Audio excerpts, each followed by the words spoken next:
Noite a todos. Vamos dar início a mais uma aula. No caso, a nossa prova número 3 já. 3, parte um, certo? Vamos começar com aqui os tribunais. Vou desenhar os tribunais aqui, TJ, TRF, né? E aí você vê uma coisa muito importante. É o seguinte, você sabe que o órgão máximo da República Federativa do Brasil é o Supremo Tribunal Federal, né? E o STF, ali está todo felizão, saltitante. E o Supremo, o que que ele vai fazer? Ele vai cuidar das coisas que chegarem até ele, né? Mas antes de chegar até ele, temos outras atribuições. Você tem juiz federal, juiz estadual. Então, é importante ter essa lógica, porque nós sabemos que existe a justiça estadual, né?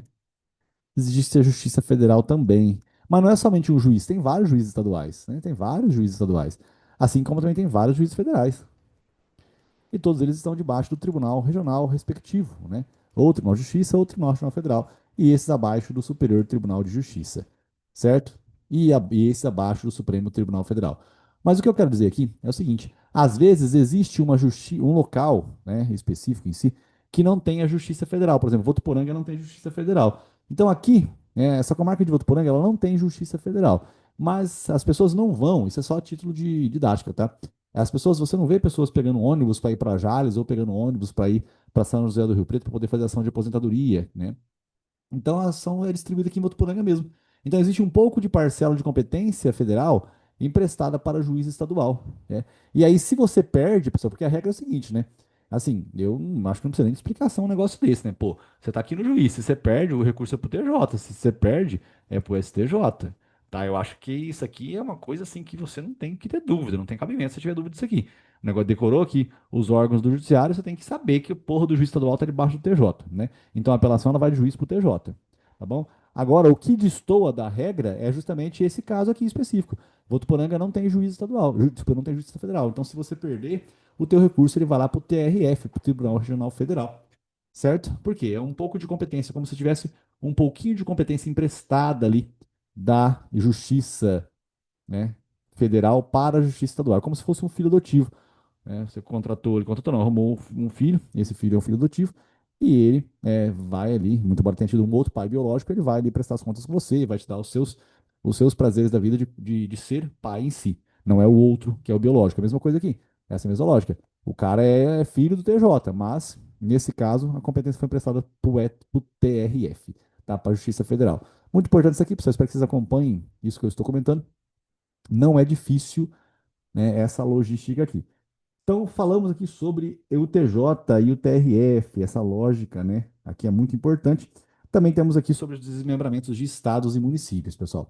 Olha só, a expressão desmembramento, ó, desmembramento, ela é diferente de secessão, tá? Ó, desmembramento, tá? Isso aqui é diferente de secessão.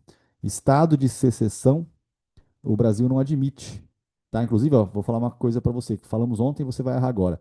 Ó, não admite secessão. O que que é secessão? É um município, né, se tornar um outro país, ele se tornar outro país.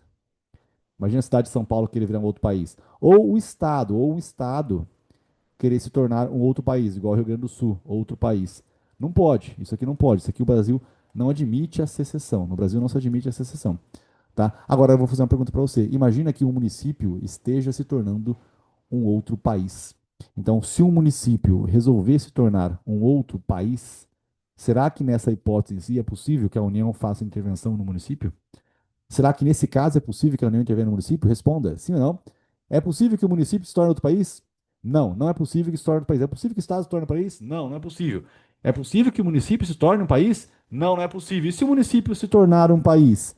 Se o município quiser se tornar um país, né, cabe à União intervir no município? Pode ou não pode? Não pode. Aprendemos onde que não tem intervenção de União em município. Então, o máximo que pode acontecer é a União intervir no município localizado dentro de um território. O território é criado por meio de lei complementar. Então, nós temos a secessão, que no Brasil não se admite, e nós temos o desmembramento. O desmembramento acontece desmembramento de estados e municípios. Os estados podem se desmembrar, os municípios podem se desmembrar, ou seja, um se torna dois. Votuporanga ele ia se tornar dois municípios. Teria o município do Poço Bom e o município de Votuporanga. Né? Teve uma época que só o bairro do Poço Bom era maior do que a própria cidade de Votuporanga em si. Então aí o pessoal do Poço Bom queria se tornar um outro município. Antigamente os aglomerados de povos queriam se tornar municípios justamente porque recebe dinheiro do governo, né? Por exemplo, a cidade de Votuporanga, ela tem menos de 100 mil habitantes, está com 150 anos, nunca chega a 100 mil habitantes. Desde quando eu conheço, a cidade ela bate 97, bate 32 mil habitantes, fica variando aí e não chega em 100 mil nunca. Por quê? Tem um tipo de repasse do governo, tá? Só para você entender. Então aqui é possível que o município se desmembre. O desmembramento de município, pessoal, olha só, presta atenção, é possível, sim, assim como de Estado. Só que o desmembramento de Estado é definido por meio de lei complementar. Olha só, mais um caso. Sabe aquele seu post-it que você tem que ter aí? Post-it de lei complementar? Você já coloca aí, né, a área de atuação de uma fundação pública, o IGCIR, que é Imposto sobre Grande Fortuna, Empréstimo Compulsório, Contribuição Social e Imposto Residual, e você acrescenta também aqui agora essa logística aqui do desmembramento de Estado. Desmembramento de Estado é feito por meio de lei complementar. Desmembramento de município é feito por meio de lei estadual mesmo. Nos dois casos tem que ter um plebiscito antes, pessoal. O que é um plebiscito? O plebiscito é perguntar para a população se ela está afim daquilo. É um plebiscito. Estudo de viabilidade, o estudo de viabilidade social, tá? O estudo de viabilidade social, será que tem que ter? Né? O estudo de viabilidade social não precisa ter nos estados, mas nos municípios tem que ter. Na época, verificou-se que não era viável repartir o município de Votuporanga em dois municípios. Então, o estudo de viabilidade social existe no desmembramento de município, mas não existe no desmembramento de estados.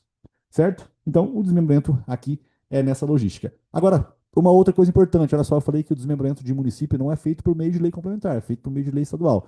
Mas o prazo para desmembrar, né, o prazo para desmembramento de municípios, pessoal, ele deveria ter sido definido, né, por meio de lei complementar, o prazo para desmembramento de município. Agora, não existe prazo para desmembrar Estado, tá? Então, aqui não tem previsão de prazo para desmembrar Estado. Agora, para desmembrar município, eu acho que, não lembro de cabeça agora, mas tinha que ter tido uma lei, ou ela deveria ter sido feita em 2007. Ficou de ser feita, mas acabou não sendo. Tudo bem? Beleza? Então, é possível desmembramento de estados e municípios? Sim. É feito um plebiscito. Lembra que, pessoal, ontem eu falei sobre a de referendo do Congresso Nacional. Referendo é depois, plebiscito é antes, tá? Referendo é depois, plebiscito é antes. Então, primeiro existe algo. É... Uma pessoa tinha mandado uma mensagem para mim. Sumiu a mensagem? Ah, tá. Não, não tem nenhum território hoje no Brasil. É território mesmo, não. Na verdade, eu não sei que. Eu estou muito desatualizado, mas o último que teve foi Fernando de Noronha. Não existe mais territórios hoje no Brasil, tá? Beleza? Lembrando que se o território estiver em conflito, se existe um território e ele estiver em conflito com um organismo internacional ou Estado estrangeiro, a competência para julgar é do Supremo Tribunal Federal, tá? Agora, no caso do município, é juiz federal que é competente para julgar o caso concreto em si.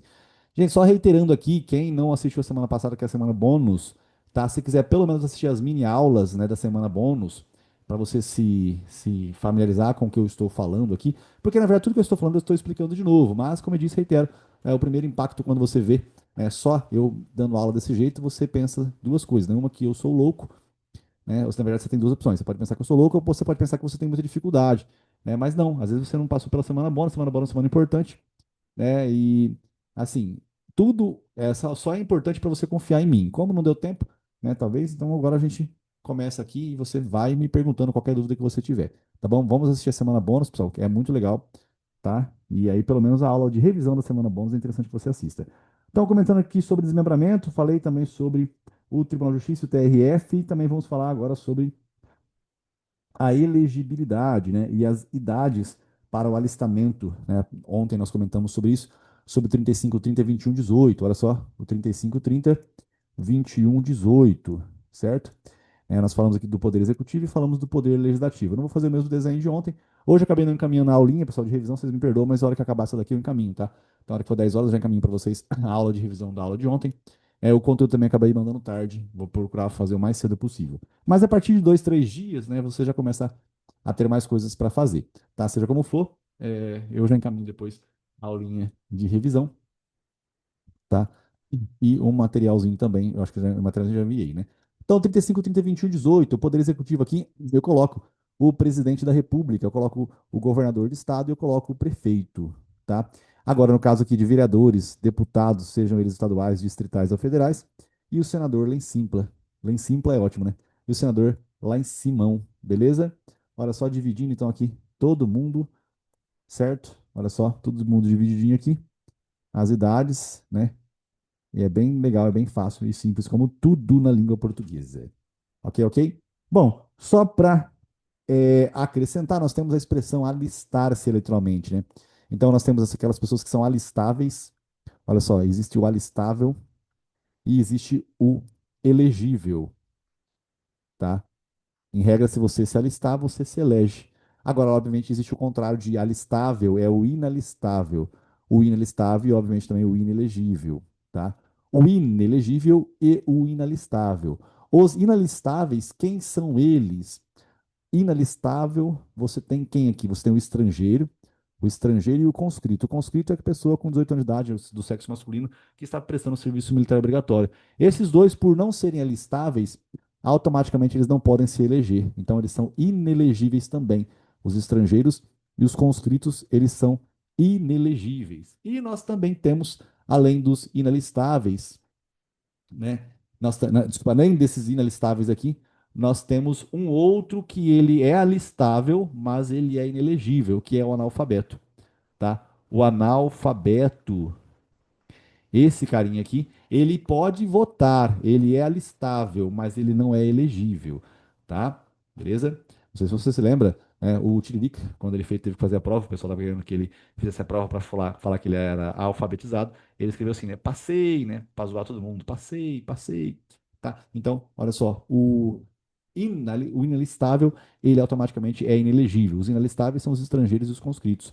É importante, pessoal, que se existir um tratado de reciprocidade entre um país e outro, o benefício que for dado a nós também será dado ao outro membro do outro estado, do outro país. Por exemplo, entre Brasil e Portugal, se nós pudermos votar lá fora, eles também podem votar aqui. Tá, mas aí ou você vota aqui ou você vota lá. Você pode votar nos dois lugares. Tá? Então, se for dado esse benefício, isso pode acontecer. Você pode votar lá fora e você pode ou votar aqui dentro. É um tratado de reciprocidade é, que pode existir. Não deixa ela passar na porta, não, Lara.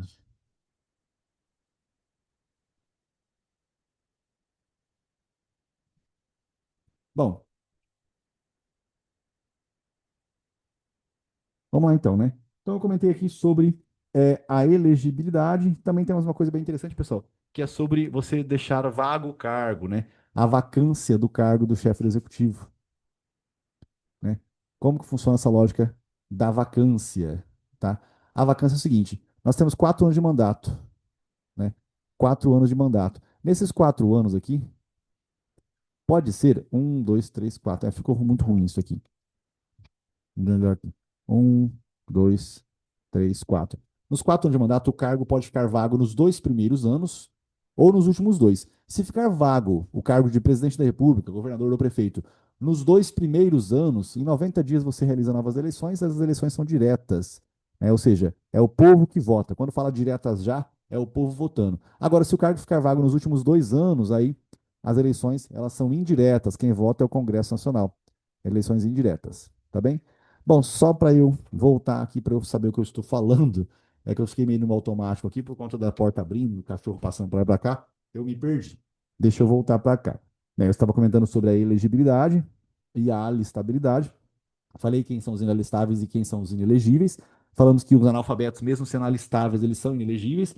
E aí eu estava falando sobre, às vezes, a vacância do pleito, né? É quando a pessoa não tem, quando aquele local em si, a vacância do pleito é ótima, né? A vacância do cargo em si de presidente da República. Às vezes não tem ninguém que vai ser presidente. Olha só, o presidente, ele é o presidente, tá? Se ele deixar de ser presidente porque ele sofreu um processo de impeachment, ou porque ele morreu, quem assume é o vice-presidente, tá? Então aqui eu tenho o único sucessor do presidente da República é o vice. Esse é o único sucessor. Os outros são todos substitutos. O presidente da Câmara dos Deputados, o presidente do Senado Federal. Esses aqui são substitutos, tá? Ó, substitutos. Substitutos. Então, se acontecer do presidente e do vice-presidente vier a falecer, quem vai assumir por um período até as eleições acontecerem, é o presidente da Câmara ou o presidente do Senado Federal. Na verdade, começa pelo presidente da Câmara, depois vai para o presidente do Senado Federal. Eles que vão substituir até que eleições sejam realizadas. Então, nós temos as eleições diretas, feitas pelo povo em 90 dias, e as indiretas, né, feitas pelo próprio Congresso Nacional em 30 dias. Tá bem? Beleza? Maravilha. Olha só um dado que eu vou só comentar aqui para depois a gente elevar o nosso conhecimento, Eu não sei se você se lembra das eleições em que concorreu lá a Dilma Rousseff e o Aécio Neves, tá? Isso é bem interessante, presta atenção no que eu estou falando. Olha só como é que é importante você lembrar, pessoal, da lógica de dividir certinho na sua cabeça o que é o poder executivo e o que é o poder legislativo, tá? O poder executivo é presidente, governador e prefeito. O legislativo é deputados e senadores e vereadores. O deputado federal, estadual, distrital, o senador da República e os vereadores. Eu estou dizendo tudo isso porque para você concorrer a outro cargo do poder executivo, se você já é prefeito da cidade de São Paulo, para você concorrer a governador, você tem que deixar o cargo de prefeito da cidade de São Paulo 6 meses antes do pleito para concorrer a governador. Certo? A mesma coisa acontece quando você é governador. Se você quiser ser presidente da República, você tem que deixar o cargo 6 meses antes do pleito, tá? Para se tornar presidente da República. Agora, e a Dilma Rousseff? Ela deixou de ser presidenta na época para concorrer à reeleição? Não. Certo? Então, para concorrer o mesmo cargo, você não precisa sair do cargo 6 meses antes do pleito. Você pode permanecer no cargo. Agora, outra coisa. O Aécio Neves, na época, ele deixou de ser senador para concorrer às eleições? A resposta é não. Por quê? Porque não precisa, tá? Tanto é que, como o mandato é de 8 anos, ele continuou sendo senador depois, mesmo que perdeu as eleições para Dilma Rousseff, tá? Então, esse caso é bem interessante para a gente lembrar. Pensa aí também no Dória, né? O Dória ele deixou de ser prefeito para concorrer às eleições para governador. Então pensa assim, o poder executivo, para você concorrer a outro cargo, você tem que renunciar 6 meses antes do pleito. Agora, para no mesmo cargo, a reeleição, não precisa renunciar 6 meses antes do pleito. E o membro do legislativo, pessoal, ele não tem que renunciar ao cargo dele para concorrer a poder executivo. Ele não precisa. Então, quem é senador, quem é o deputado federal, estadual, distrital ou vereador, se ele quiser concorrer a prefeito, governador ou presidente, ele não tem que renunciar ao cargo dele 6 meses antes do pleito. Tudo bem? Então eu falei aqui sobre desmembramento, sobre elegibilidade, sobre TJ, TRF e vacância dos cargos, né, do presidente da República nos últimos 2 anos ou nos 2 primeiros anos. Agora vamos falar de novo aqui sobre os remédios constitucionais. Mas antes de falar sobre os remédios constitucionais, vamos dar uma pausa de revisão aqui, só para a gente não fritar o nosso cérebro ou o nosso cerebelo. E vamos lá, não é não? Firmes e fuertes. Firmes e fuertes. Cadê onde estou? Que não perca a cabeça. Aqui, chegando, né? Olha só. Olha lá. Olha só. Só estava comentando então que a competência do TJ é a competência do TRF. Né? A competência do TJ é a competência do TRF. E aqui, nessa nossa lógica, eu falei que a justiça estadual, às vezes, né, ela recebe um pouco de competência emprestada pela federal. Votuporanga não tem justiça federal, mas você não vê um ônibus cheio de velhinhos indo fazer ação de aposentadoria lá em Rio Preto ou lá em Jales. É só, lógico, né, eu estou dando um exemplo aqui só para você verificar que você tem as ações de aposentadoria aqui em Votuporanga, só que se você perde, você recorre para o TRF, não é para o TJ, tá bom? Olha só, é importante essa logística aqui toda. Bom, continuando aqui, falei sobre desmembramento de estados e municípios, disse que isso é diferente de secessão. É interessante, pessoal, que você tem que lembrar que a aula de ontem eu falei que a União não intervém em município. A União não pode intervir em município, nem a pau, a não ser que seja um município localizado em território. E, inclusive, a hora que você junta com essa outra informação aqui de que não existe no Brasil secessão, o que, que é? É quando o município se torna outro país ou o estado se torna outro país. Isso aqui não tem como acontecer no Brasil. Então, se o município fala assim, eu sou outro país agora, a União pode intervir? Não pode. Tá, pessoal? Isso aqui é importante. E essa é a importância de fazer questões. O conhecimento, a informação um, ela não exclui a informação 2 ou a informação 3. Às vezes você precisa das três informações para responder a questão. Tá? E aí que é, infelizmente, né? É a nossa persistência no nosso esforço mesmo de resolver questões. Tá? Não tem para onde a gente correr. Beleza? Bom, então vamos lá, continuando aqui sobre desmembramento. Falei que para desmembrar Estado é por meio de lei complementar, município, lei estadual. Plebiscito, viabilidade social não tem no município, mas nos estados possui estudo de viabilidade social e também com relação ao prazo aqui. Essas coisas existem, elas existem, tá bem? Beleza? Simples e fácil. Falei sobre a vacância do cargo do chefe do Poder Executivo, mas cadê a listabilidade? Os alistáveis e os elegíveis. Eu não anotei sobre os inalistáveis e os inelegíveis. Eu acabei passando reto.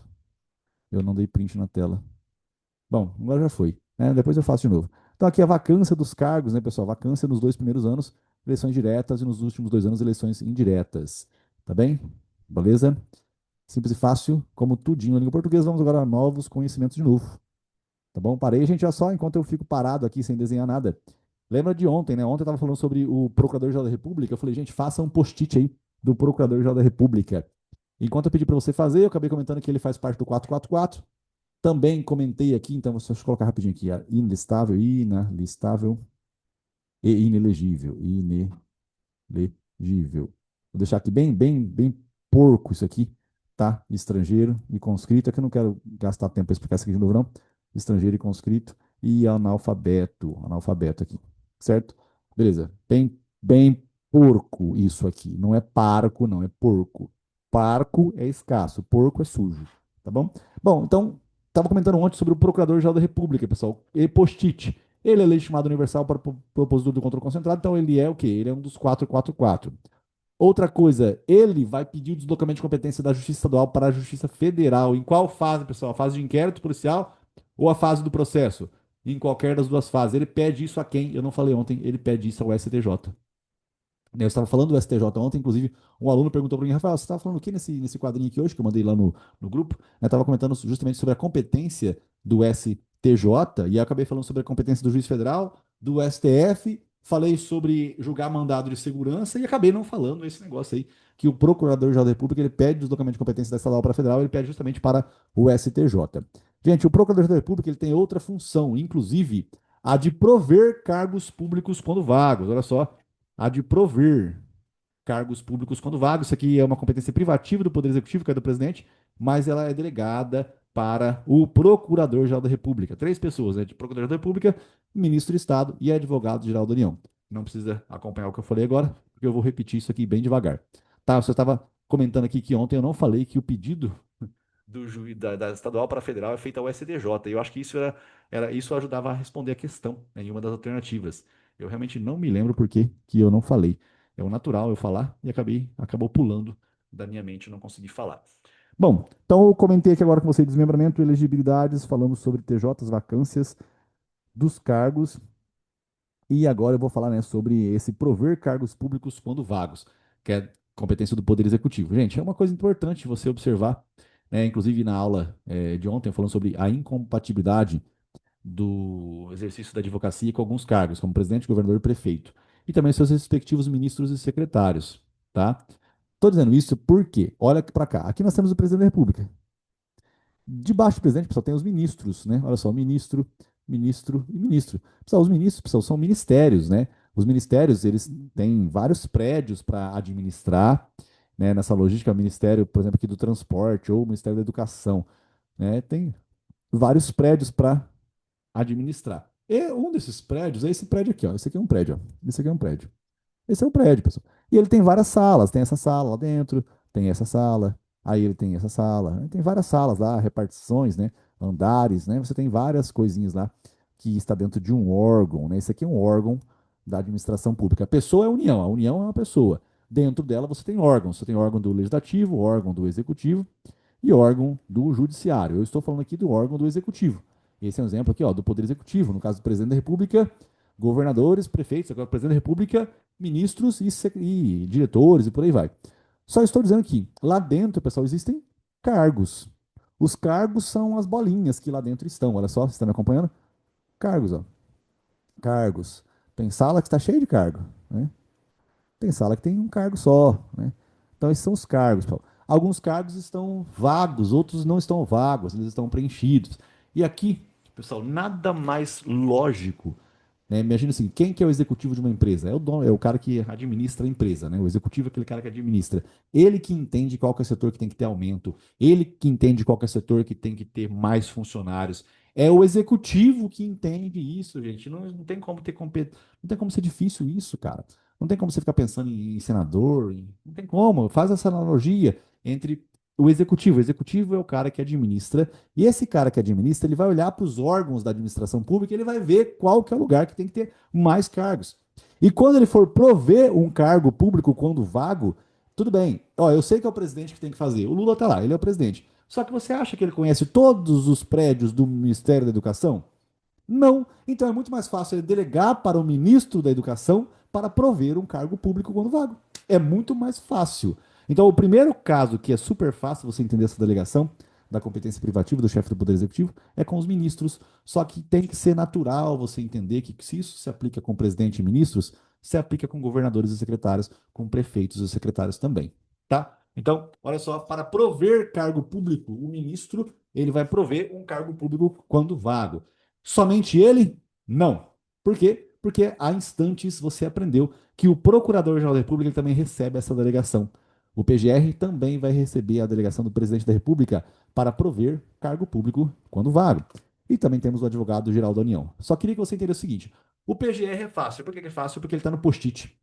O post-it eu falei que é importante você ter o post-it da lei complementar, o post-it do dois terços, o post-it do Procurador-Geral da República. Então, o post-it do PGR tem coisas dele. 444, ele pertence a 444, ele desloca a competência da estadual para a federal pedindo para o STJ. E também ele recebe a delegação do presidente da República para prover um cargo público quando vago.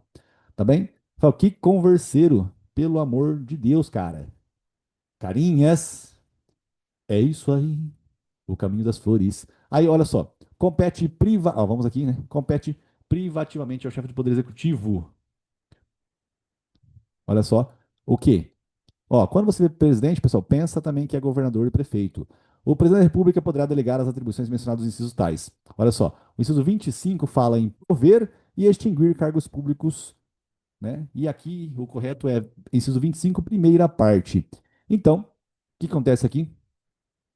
É sobre o prover. Ele delega a parte de prover os cargos públicos. Prover os cargos públicos.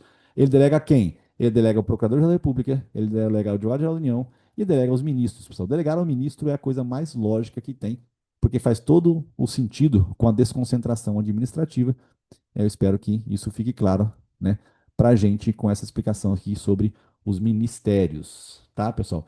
Entenda, tem que ser normal para você entender que órgão é um prédio cheio de salas e essas salas têm cargos, tá bom? A extinção de um órgão é diferente da extinção de um cargo.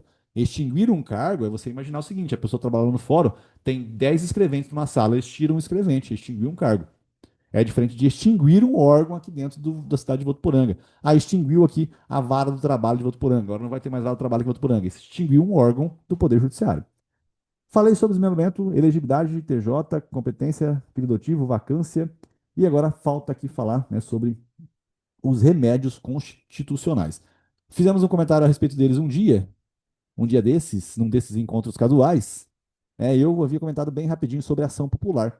Né? E aí você ouviu falar sobre os remédios constitucionais. Nós falamos sobre habeas corpus, né? Falamos sobre habeas data. Na verdade, não falamos, né? Eu falei que esses eram os remédios constitucionais. Habeas corpus serve para você buscar a liberdade do corpo, habeas data para a liberdade da informação. E o mandado de segurança serve quando não couber habeas corpus e habeas data, é subsidiário. Presta atenção no que eu estou falando aqui agora. Olha só, vem para cá, balançar, com apenas 20 pontos você vai ganhar. Ó, seguinte, se você fizer uma apelação no processo civil, não tem juízo de admissibilidade. Então, o que acontece? Não tem juízo de admissibilidade, a apelação tem que subir para o TJ. Se o juiz não manda para cima, cabe mandado de segurança. Certo? Beleza. Mandado de segurança é um remédio constitucional do qual você se vale quando você não pode usar o habeas corpus e habeas data. Tá bom? Bom, contextualizando, vamos lá mais uma vez. É, quando você quer saber uma informação sobre a sua pessoa, você foi é, lá em algum lugar da administração pública e eles não permitiram que você soubesse por que, que não foi dado a você aquele cargo específico em si. Sendo que era um cargo de um concurso público específico, tá? Não, melhor dizendo, vai, desculpa. Você foi lá e descobriu que o teu nome está no Serasa, no SPC, né? E aí você quer saber por que, que essas informações estão no cadastro de maus pagadores e eles não concedem essa informação para você.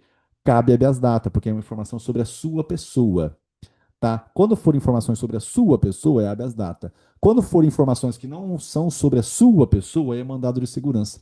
Tá? Se você quiser saber quanto é que a prefeitura gastou de café no mês passado, certo? Você tem direito de pedir. Se eles não passarem isso para você, você tem, né? Você pode fazer o mandado de segurança. É informação também, mas nota que você podia tentar o habeas data? Não. Então, subsidiariamente, se não pode habeas data, cabe mandado de segurança, tá bom? Então, se não couber habeas corpus e habeas data, cabe mandado de segurança, certo? Nesses três remédios constitucionais aqui, pessoal, o mais rápido que tem que ser julgado, prioritariamente, é o habeas corpus, tá? Olha só, eu estou dizendo o seguinte, que lá no fórum tem os 3 mil, 5, 10 mil processos. A prioridade para julgar são os habeas corpus, certo? Prioritariamente, julga-se os habeas corpus, tá? Se não julgar, né, os habeas corpus, na verdade, se não, a primeira coisa é o habeas corpus. Depois, você vai prioritariamente julgar os mandados de segurança. e depois você julga os habeas data. Ainda assim, nota que o habeas data ele tem prioridade no julgamento. Então começa-se pelos habeas corpus, depois vai para os mandados de segurança e depois vai para os habeas data. Olha só o que eu estou falando. Eu disse que prioritariamente começa no habeas corpus, também tem possibilidade de ser mandado de segurança. Mas olha, o habeas data ele ainda fica na frente de uma ação de uso capião.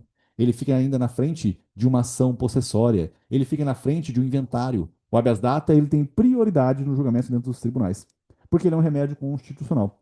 Tá, ele só não fica na frente de habeas corpus e mandado de segurança. Se for indeferido, o habeas data cabe a apelação, né? E ali um prazinho para você tomar as providências cabíveis.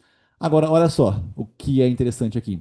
Essa analogia que eu fiz, pessoal, sobre habeas corpus, habeas data e subsidiariamente você ter o mandado de segurança, olha para a lousa, não anota agora, tenta prestar atenção na imagem para ficar na sua mente. Olha só, se você for fazer habeas corpus, beleza. Se for fazer habeas data, beleza. Agora, se não couber habeas corpus e habeas data, cabe mandado de segurança. A mesma lógica acontece nas ações de controle de constitucionalidade. Se não couber ADC e ADI, subsidiariamente cabe o que? A arguição de descumprimento de preceito fundamental. Então, nota que essa é uma ação também de caráter subsidiário. Essa é a semelhança que existe entre o mandado de segurança, ó, subsidiário, e a arguição de descumprimento de preceito fundamental, também é subsidiário. E olha só que coisa interessante: os dois são subsidiários. E também nós temos um outro remédio constitucional, que é o conhecido mandado de injunção, que é para lacuna legislativa. E, inclusive, nós temos também a conhecida ADI por omissão, que também é uma situação de lacuna legislativa. Essa comparação desses dois quadros é extremamente essencial, né? Porque temos aí a subsidiariedade, também temos o tal do caso do mandado de injunção e também da ADI por omissão. Beleza? Bom, vamos lá. Nós temos aqui então essa arguição de descumprimento de preceito fundamental. Tá, eu havia dito que se for indeferido o habeas data, cabe apelação. No caso de inadmissibilidade do ADPF, né, cabe agravo. Tá? É muita informação, mas nós vamos vendo aos poucos, pessoal. Quer um exemplo de ADPF? Ó, olha só. Vamos lá. Eu não sei se você sabe, mas quando eu coloquei exemplos de tributos para vocês, né, desde o primeiro dia de aula, que eu falei do rei e tal, você tinha que pagar sacas de café, eu falei sobre tributos, não sei se você se recorda.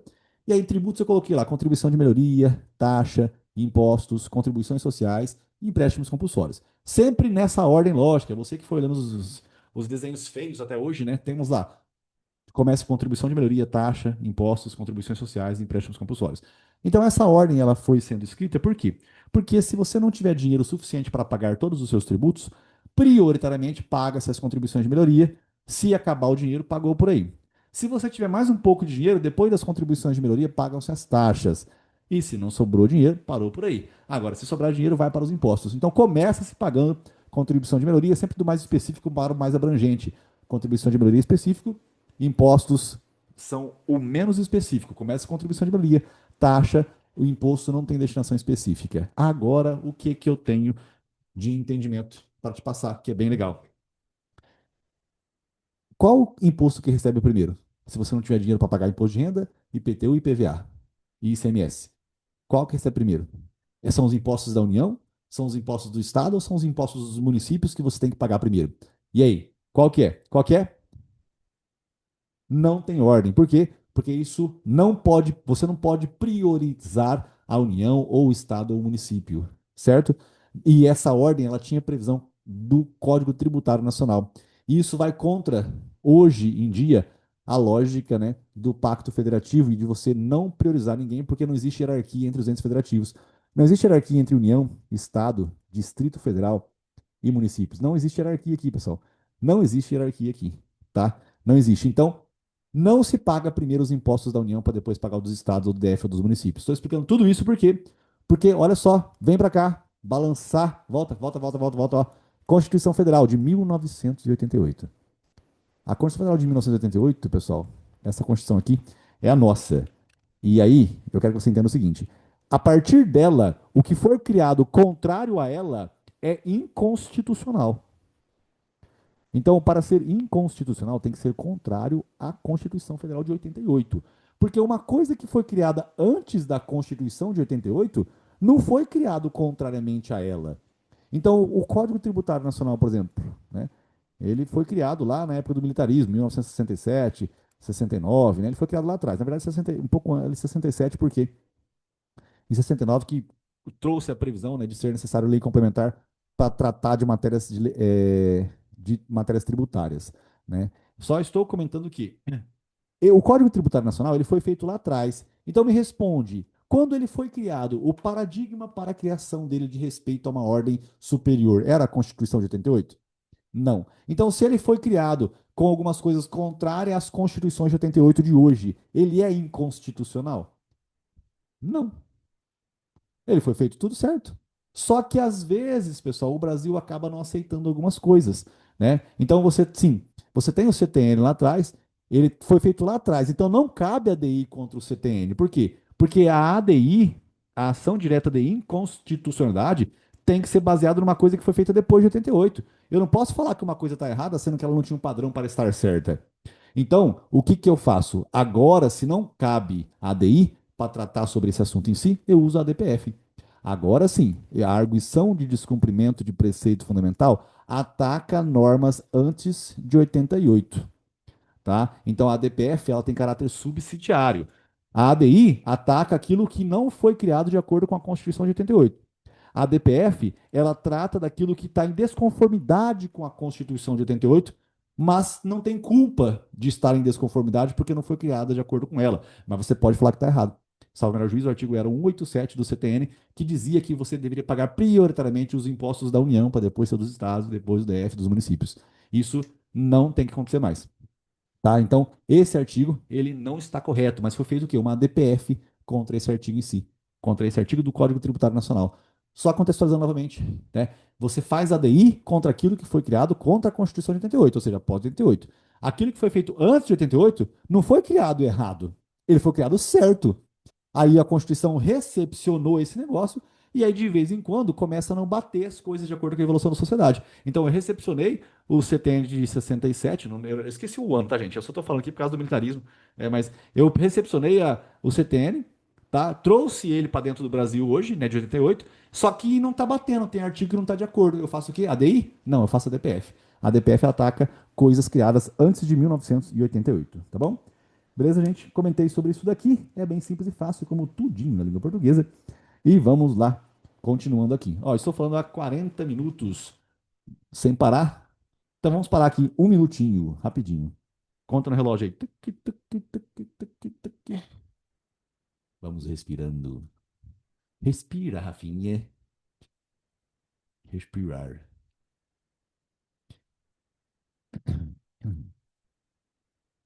Gente, ó, acontece de fazer provas erradas, tá? Se você fizer uma prova errada, você faz a certa depois, né? O que eu fico preocupado é assim. Pô, você tá lendo a questão. Não tem nada a ver com o que você aprendeu na aula, tá errado, né? Você fala assim, puta cara, hoje eu tô muito cansado mesmo, porque eu não lembro de nada, né? Ou você realmente vai estar muito cansado, pessoal, ou realmente aconteceu alguma coisa, tá? Então, se eventualmente acontecer de você começar a fazer questões e você não lembra de nada do que foi dado na aula, pessoal, cuidado que talvez você está fazendo prova errada, tá? Por exemplo, agora vocês vão fazer, né? Após esse novo bloco de explicações que eu vou fazer agora, vão fazer a prova 3, né? Parte um. Prova 3 parte um. Às vezes você vai fazer sem querer lá prova 4 e tal, né? Fica não, faz aí prova 3 parte um. Beleza? Não deixe de fazer certo, não. Vamos fazer certinho para que nós tenhamos mais condições de aprovação. Tá bom? Vamos lá então, né, carinhas? Voltando para cá. Descansado estamos. Cadê? Ah, tô sobre os post-its, pessoal. É, Os post-its são aqueles negocinho coloridinho, né? Eu falo de post-it, pessoal, por quê? Porque o post-it você coloca na tua cara aí, né? Você coloca no banheiro para escovar o dente, no espelho, você coloca em locais de fácil visualização. A função do post-it é essa para o estudante, nesse contexto que eu estou comentando aqui agora. Porque se você escrever as informações que eu acho legais numa folha de papel dentro do teu caderno, aí não é um post-it. A função do post-it é justamente ser um bagulho, pá, pá, bateu o olho e já lembrou.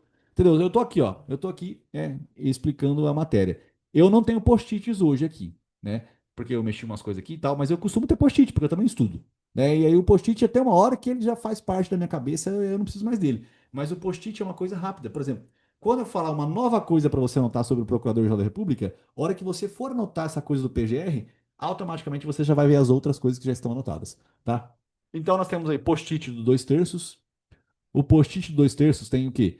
Aí tem modulação dos efeitos temporais, tem repercussão geral do STF, tem é, a autorização da Câmara dos Deputados no processo de impeachment. Eu vou falando depois tudo de novo, mas tem aí os 2/3. Tem o post-it da lei complementar. Lei complementar define a área de atuação de fundação pública. Lei complementar cria o IGCIR, que é Imposto sobre Grande Fortuna, Empréstimo Compulsório, Contribuição Social e Imposto Residual. Lei complementar define a aposentadoria compulsória a 75 anos de idade. Lei complementar cria territórios. Lei complementar desmembra Estado. Eu não lembro de cabeça tudo que eu falei, mas basicamente foram essas coisas aqui. Então nós temos o post-it também do PGR, que é o que? O 444. Ele faz parte, ele é um legitimativo para propositura do controle concentrado. Ele também pede deslocamento de competência da estadual para a federal, ele pede ao STJ esse deslocamento, tanto na fase de inquérito quanto na fase de processo. E ele também recebe a delegação para prover cargos públicos quando vagos. Certo? O artigo 83, 84 da Constituição Federal, parágrafo único aí. Inciso 25, primeira parte. Bom, então tem mais coisas, pessoal, que eu vou explicando com o passar dos dias, tá? Como eu disse, reitero, toda vez que eu for passar uma informação nova, toda... Gente, ó, toda vez que eu for passar uma informação nova, vocês vão anotando as informações novas, né? Mas assim, cada um faz de um jeito, pessoal. Não precisa ser assim. Aqui eu acho legal você poder bater o olho, mas dá mais trabalho também. Às vezes você não tá afim, né? Enfim, temos aí opções de estudo. O importante é não ficar parado. O importante é não ficar parado, Rafinha. Sim, esse é o importante. Agora, onde estou? Que não perco, que me perco. Eu não sei onde eu estou mais agora. Eu tava parado, né? Eu tava parado. Ah, também, alguém falou assim, ó, sobre o post-it da retratação. De ontem, depois se puder falar de novo. Na revisãozinha tem, pessoal, eu falei, mas aqui é processo de trabalho. O juiz do processo de trabalho ele vai se retratar no caso de agravo de instrumento. Agravo de instrumento é o recurso que você usa para mandar um recurso de um tribunal para o outro, né? Se o juiz não mandou, cabe agravo de instrumento, ele pode se retratar. No processo penal, ele se retrata no recurso em sentido estrito, no agravo à execução e na carta testemunhável. No processo penal, são esses três recursos que existe o juízo de retratação. No processo civil, o juiz se retrata na apelação quando ela estiver atacando uma sentença de indeferimento da petição inicial ou de improcedência liminar do pedido. E no direito administrativo, nós também temos a retratação nos recursos administrativos dentro do procedimento administrativo disciplinar, por exemplo. Tá? São os casos aí que nós temos de juízo de retratação. Bom, vamos lá. Então, aqui, né, a arguição de descumprimento do preceito fundamental, comentei com vocês. Temos casos aqui de ética, né, pessoal? Em casos de ética, vou fazer um comentário bem abstrato aqui, depois do intervalinho eu volto e trato com mais profundidade. Tem mais uma vez as situações relacionadas com o subestabelecimento com e sem reserva de poderes. Tá, pessoal? Subestabelecimento com reserva de poderes. Eu contrato a Ludmilla para fazer as audiências. Eu contrato a Ludmilla para atacar decisões interlocutórias nos processos. Então, o meu cliente é o João Vitor. O João Vitor, ele é meu cliente. O João Vitor não tem que saber que eu estou pagando um advogado para atuar em decisões interlocutórias no meu escritório. Então eu não preciso comunicar ao João Vitor que eu fiz o subestabelecimento com reserva de poderes para a Ludmilla. Certo? Beleza, então prescinde de comunicação ao cliente. Anota essa palavra que você talvez não conheça, mas já frisei que ela é muito importante para concursos públicos. Prescinde significa dispensa, não necessário. Tá? Então, no subestabelecimento com reserva de poderes, prescinde da comunicação do cliente para fins, tá? Prescinde da comunicação do cliente para fins de subestabelecimento. No subestabelecimento sem reserva de poderes, pessoal, obviamente você tem que comunicar ao cliente porque você vai entregar o processo na mão de um outro advogado e você nunca mais na vida vai olhar para aquele processo em si. Então temos o subestabelecimento com sem reserva de poderes, 5 anos também para punição, né, no caso contado da constatação oficial do fato, e 5 anos para cobrança de honorários advocatícios também, que conta-se da renúncia, da revogação ou do último ato extrajudicial. Importante também, pessoal, que nós temos 5 anos para outras coisas mais, tá? Por exemplo, para você ser, para você compor o quinto constitucional de um tribunal e ser indicado na lista sextupla, depois eu explico isso de mais detalhes, né? Domingo de manhã a gente vai ter aula de ética mais pausada, né? Para que você se envolva com isso, você tem que ser advogado há mais de 10 anos e estar aos últimos 5 anos na seccional em que você está sendo indicado. Então, às vezes, você é advogado há 12 anos já. mas você só está há 3 anos aqui no Conselho Seccional de São Paulo. Você não pode ser indicado, tá? Então, essa é a lógica dos prazos de 5 anos. Tem várias situações de 5 anos, 5 anos para você fazer parte da diretoria da OAB nas eleições, 3 anos para você ser conselheiro da OAB, tá bom? Mas só estou comentando aqui muita coisinha. A brincadeira é, lá em ética, em regra, chuta 5 anos. A maioria dos casos são 5 anos, tá? Mas tem casos de 1 ano também, né? Enfim, a gente vai ver devagarzinho. É ética, a gente trabalha devagar no domingo de manhã. Tá bom? Gente, sobre a competência, né, do Conselho Seccional, eu falei ontem que cuida do salário não, desculpa, cuida do valor dos honorários. Falei ontem que o Conselho Seccional, cada Conselho Seccional cuida da anuidade da OAB, cuida dos trajes, das roupas e também pode ser um legitimado ativo no controle do Estado, de constitucionalidade estadual. Tá? A competência do Conselho Federal da OAB, pessoal, ela tem competências institucionais, né? Competências organizacionais. Por exemplo, cada subseção tem uma comissão de direitos humanos. Tá? Isso está buscando ali trazer a força, o controle, o cuidado, né? O Conselho Federal da OAB também ele se envolve com os cursos jurídicos, né? Para verificar, para testar se está tudo certo. Tá? Nós também temos os casos de incompatibilidade com a advocacia. Aqui tem vários casos, né? Comentei os casos ontem, vou comentar de novo aqui agora. Caso de incompatibilidade, tá bom?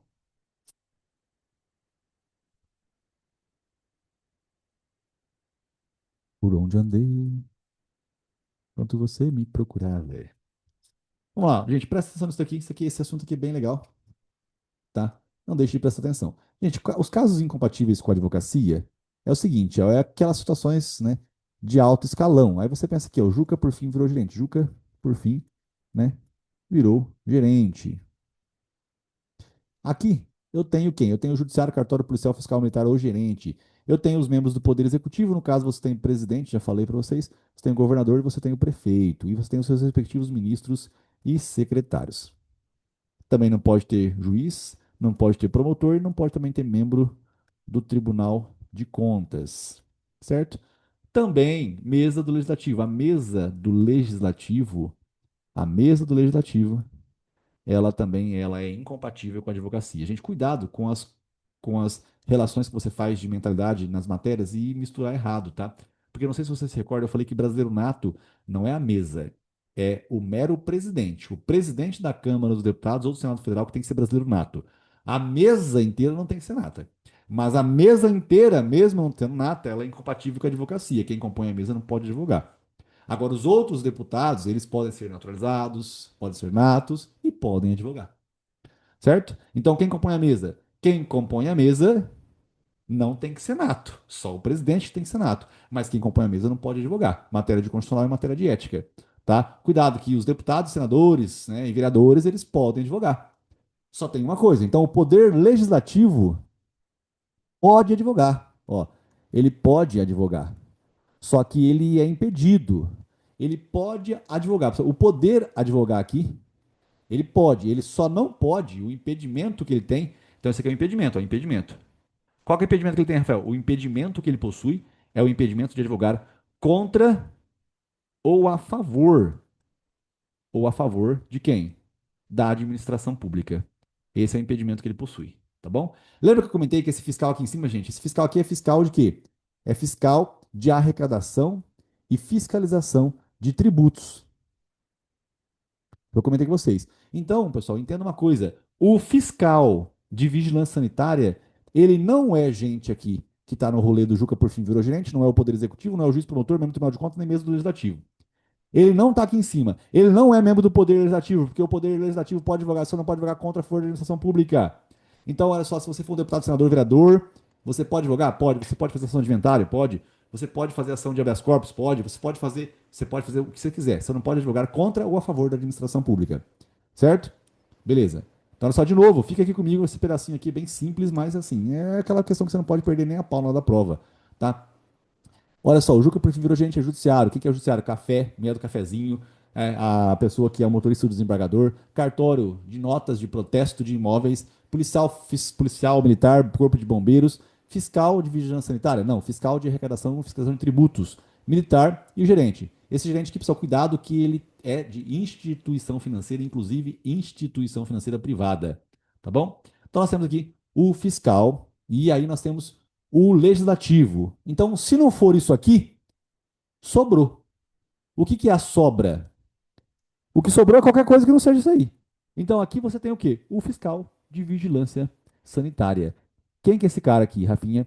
Esse cara aqui, esse cara aqui é o cara que ele não pode advogar contra, somente contra a fazenda que o remunera, contra a fazenda, contra a administração pública que o remunera. O que que é isso, pessoal? Se você é o vigilante sanitário, se você é fiscal da vigilância sanitária do município, você só não pode advogar contra o quê? O município. Quem sobra também? Ó, olha só, quem também sobra? Vou colocar aqui, o professor sobra. Professor também não é o Juca por fim virou gerente, não é executivo, não é juiz, promotor, membro do Tribunal de Contas, nem mesmo do legislativo, não é nem legislativo. Então o professor sobrou. Então olha só, vem aqui comigo, não me abandone, não se desespere. Ó, olha só, e o professor? O professor também, pessoal, o professor também, ele não pode jogar o quê? Contra a administração pública. Qual administração pública? A que o remunera. Agora você tem que ficar prestando atenção no que eu estou falando. Você está prestando atenção no que eu estou falando? Então isso aqui é bem fácil e simples, como tudo na língua portuguesa, tá? O que você tem que prestar atenção? Isso aí é professor. Qualquer professor de língua portuguesa, professor de inglês, professor de artes, professor de educação física. Todo professor, ele não pode advogar contra a fazenda que o remunera, certo? Beleza. Só tem um professor que pode advogar contra a fazenda que o remunera. Qual que é? O professor de cursos jurídicos. Então, se você é professor da faculdade, você passou na faculdade federal, né? E aí você é professor na faculdade federal de direito, você pode advogar contra a União? Pode. Tá? Por quê? Porque está escrito na lei, né? No Estatuto da OAB está escrito isso aí, tá? Então, você pode advogar contra a fazenda que te remunera? Sim, quando você é professor de curso de direito, certo? Beleza? Simples e fácil, pessoal. Todo professor pode advogar contra a fazenda que o remunera? Não. A regra é que eles não podem advogar contra a fazenda que remunera. Só tem um professor que pode advogar contra a fazenda que remunera. Qual que é? É o professor de curso jurídico. Beleza, gente? Simples e fácil, como tudo na língua portuguesa. Falamos aqui então sobre competência, falamos um monte de coisa aqui, né? Que eu não vou ficar falando tudo de novo agora, não. Tá? Mas eu acabei não falando sobre a publicidade do advogado, né? Que tem a possibilidade sim de ter painéis luminosos, né? Tem possibilidade de ter e-mail e o caralho é quatro, mas não é o momento agora. O momento agora é você tentar resolver as questões certinho. Tá bom, gente? Ó, leva bem a sério, mas eu vou explicar mais uma coisinha antes de você levar a sério esse negócio aí, cara. Tá bom? Vamos lá. Cadê? Arguição de descumprimento de preceito fundamental, já falei. Norma de caráter supralegal. Isso aqui, ó, é pra gente fechar com chave de ouro. Nossa, que frase mais idiota. Eu não aguento falar essa. Na verdade, eu nunca falei essa frase, não sei o que eu falei agora. Tá? Mas vamos lá. Fechar com chave de ouro. Enfim, é muito complexo isso, porque a chave pode ser de ouro, mas a tranca não sendo de ouro. E aí? Como é que vai ser, né? Se bem que o cobre talvez é mais forte. Bom, mas. Vamos lá. Ó, gente, é a pirâmide de Franz Beckenbauer. Fala, não é Franz Beckenbauer. O Franz Beckenbauer, ele é um jogador de futebol, ex-jogador de futebol, então. Então vamos falar Hans Kelsen mesmo. Então nós temos a pirâmide de Hans Kelsen. No topo dela nós temos a Constituição Federal e aqui abaixo nós temos as leis. Quais são as leis, pessoal? Leis, você já me ouviu falar, né? O que que é a lei? O CPC é uma lei, o Código Penal é uma lei, o Código Tributário Nacional é uma lei. Então nós temos as leis. Temos o Código Civil também, que é uma lei. Essas são as leis. Beleza.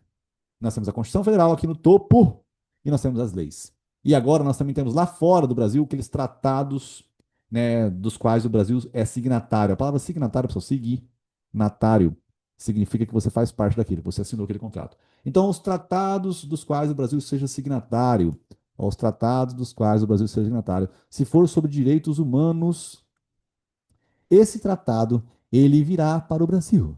E aqui dentro do Brasil ele vai ser votado no Congresso Nacional. E o Congresso Nacional, se o aprovar por um quórum, olha só, setinha para baixo, setinha para cima, setinha para baixo, setinha para cima, um quórum de 2 turnos, e cada turno 3/5 dos votos, 2 turnos, cada turno 3/5 dos votos, cada turno, cada turno 3/5 dos votos, cada turno 3/5 dos votos, ele vai ter força de quê? Isso aqui é uma maioria qualificada, e é maioria qualificada que você faz emenda constitucional. Então, ele vai ter força aqui de emenda constitucional. Então, o Tratado sobre Direitos Humanos, se for aprovado por um quórum de 2 turnos, em 3/5 votos em cada uma das casas legislativas, ele vai ter o quê? Força de emenda constitucional. Rafael, e se esse tratado sobre direitos humanos não alcançar esse quórum? Ele chega aqui no Brasil, né, ele chega aqui no Brasil, e aí ele foi votado aqui no Congresso Nacional, mas ele não alcançou isso aí. Ele não alcançou os dois turnos, os três quintos votos, mas ele foi aprovado. Então, o Tratado sobre Direitos Humanos que foi aprovado, ele foi aprovado, aprovado, mas não foi por maioria qualificada. Ele não alcançou esse quórum de dois turnos, três quintos votos. Aprovou-se, mas não alcançou. Ele vai ter uma força. Qual que é a força? A força é a força supralegal, pessoal. Supralegal, o que é supralegal? Não é supraconstitucional, tá? É supralegal. Supralegal é o quê? De acordo com o que você está vendo aí, supralegal é acima das leis, mas é abaixo da Constituição. Supralegal é acima da lei, mas é abaixo da Constituição. Certo? Esse é o Tratado sobre Direitos Humanos que não alcançar um quórum de maioria qualificada, dois turnos, três quintos votos em cada uma das casas do Legislativo. Certo? Beleza, gente? Maravilha? Então nós temos tratados aqui sobre direitos humanos e esses tratados eles podem ser aprovados no Brasil. A força supralegal é aquela que é acima das leis, mas é abaixo da Constituição Federal. Isso aqui é muito importante você entender, pessoal. Muito importante você pegar isso aqui. Isso aqui, se for tratado sobre direitos humanos, tá? Se não for direitos humanos, pessoal, eles têm força de lei. Se eles forem aprovados, eles chegam aqui no Brasil com força de lei. Tá? Só que se for direitos humanos, aí tem essa possibilidade aí de ser desse jeito que eu estou mencionando. Tá bom? Tranquilo, gente? Agora sim você vai lá fazer a prova 3. Agora você está lá, a prova 3, parte um.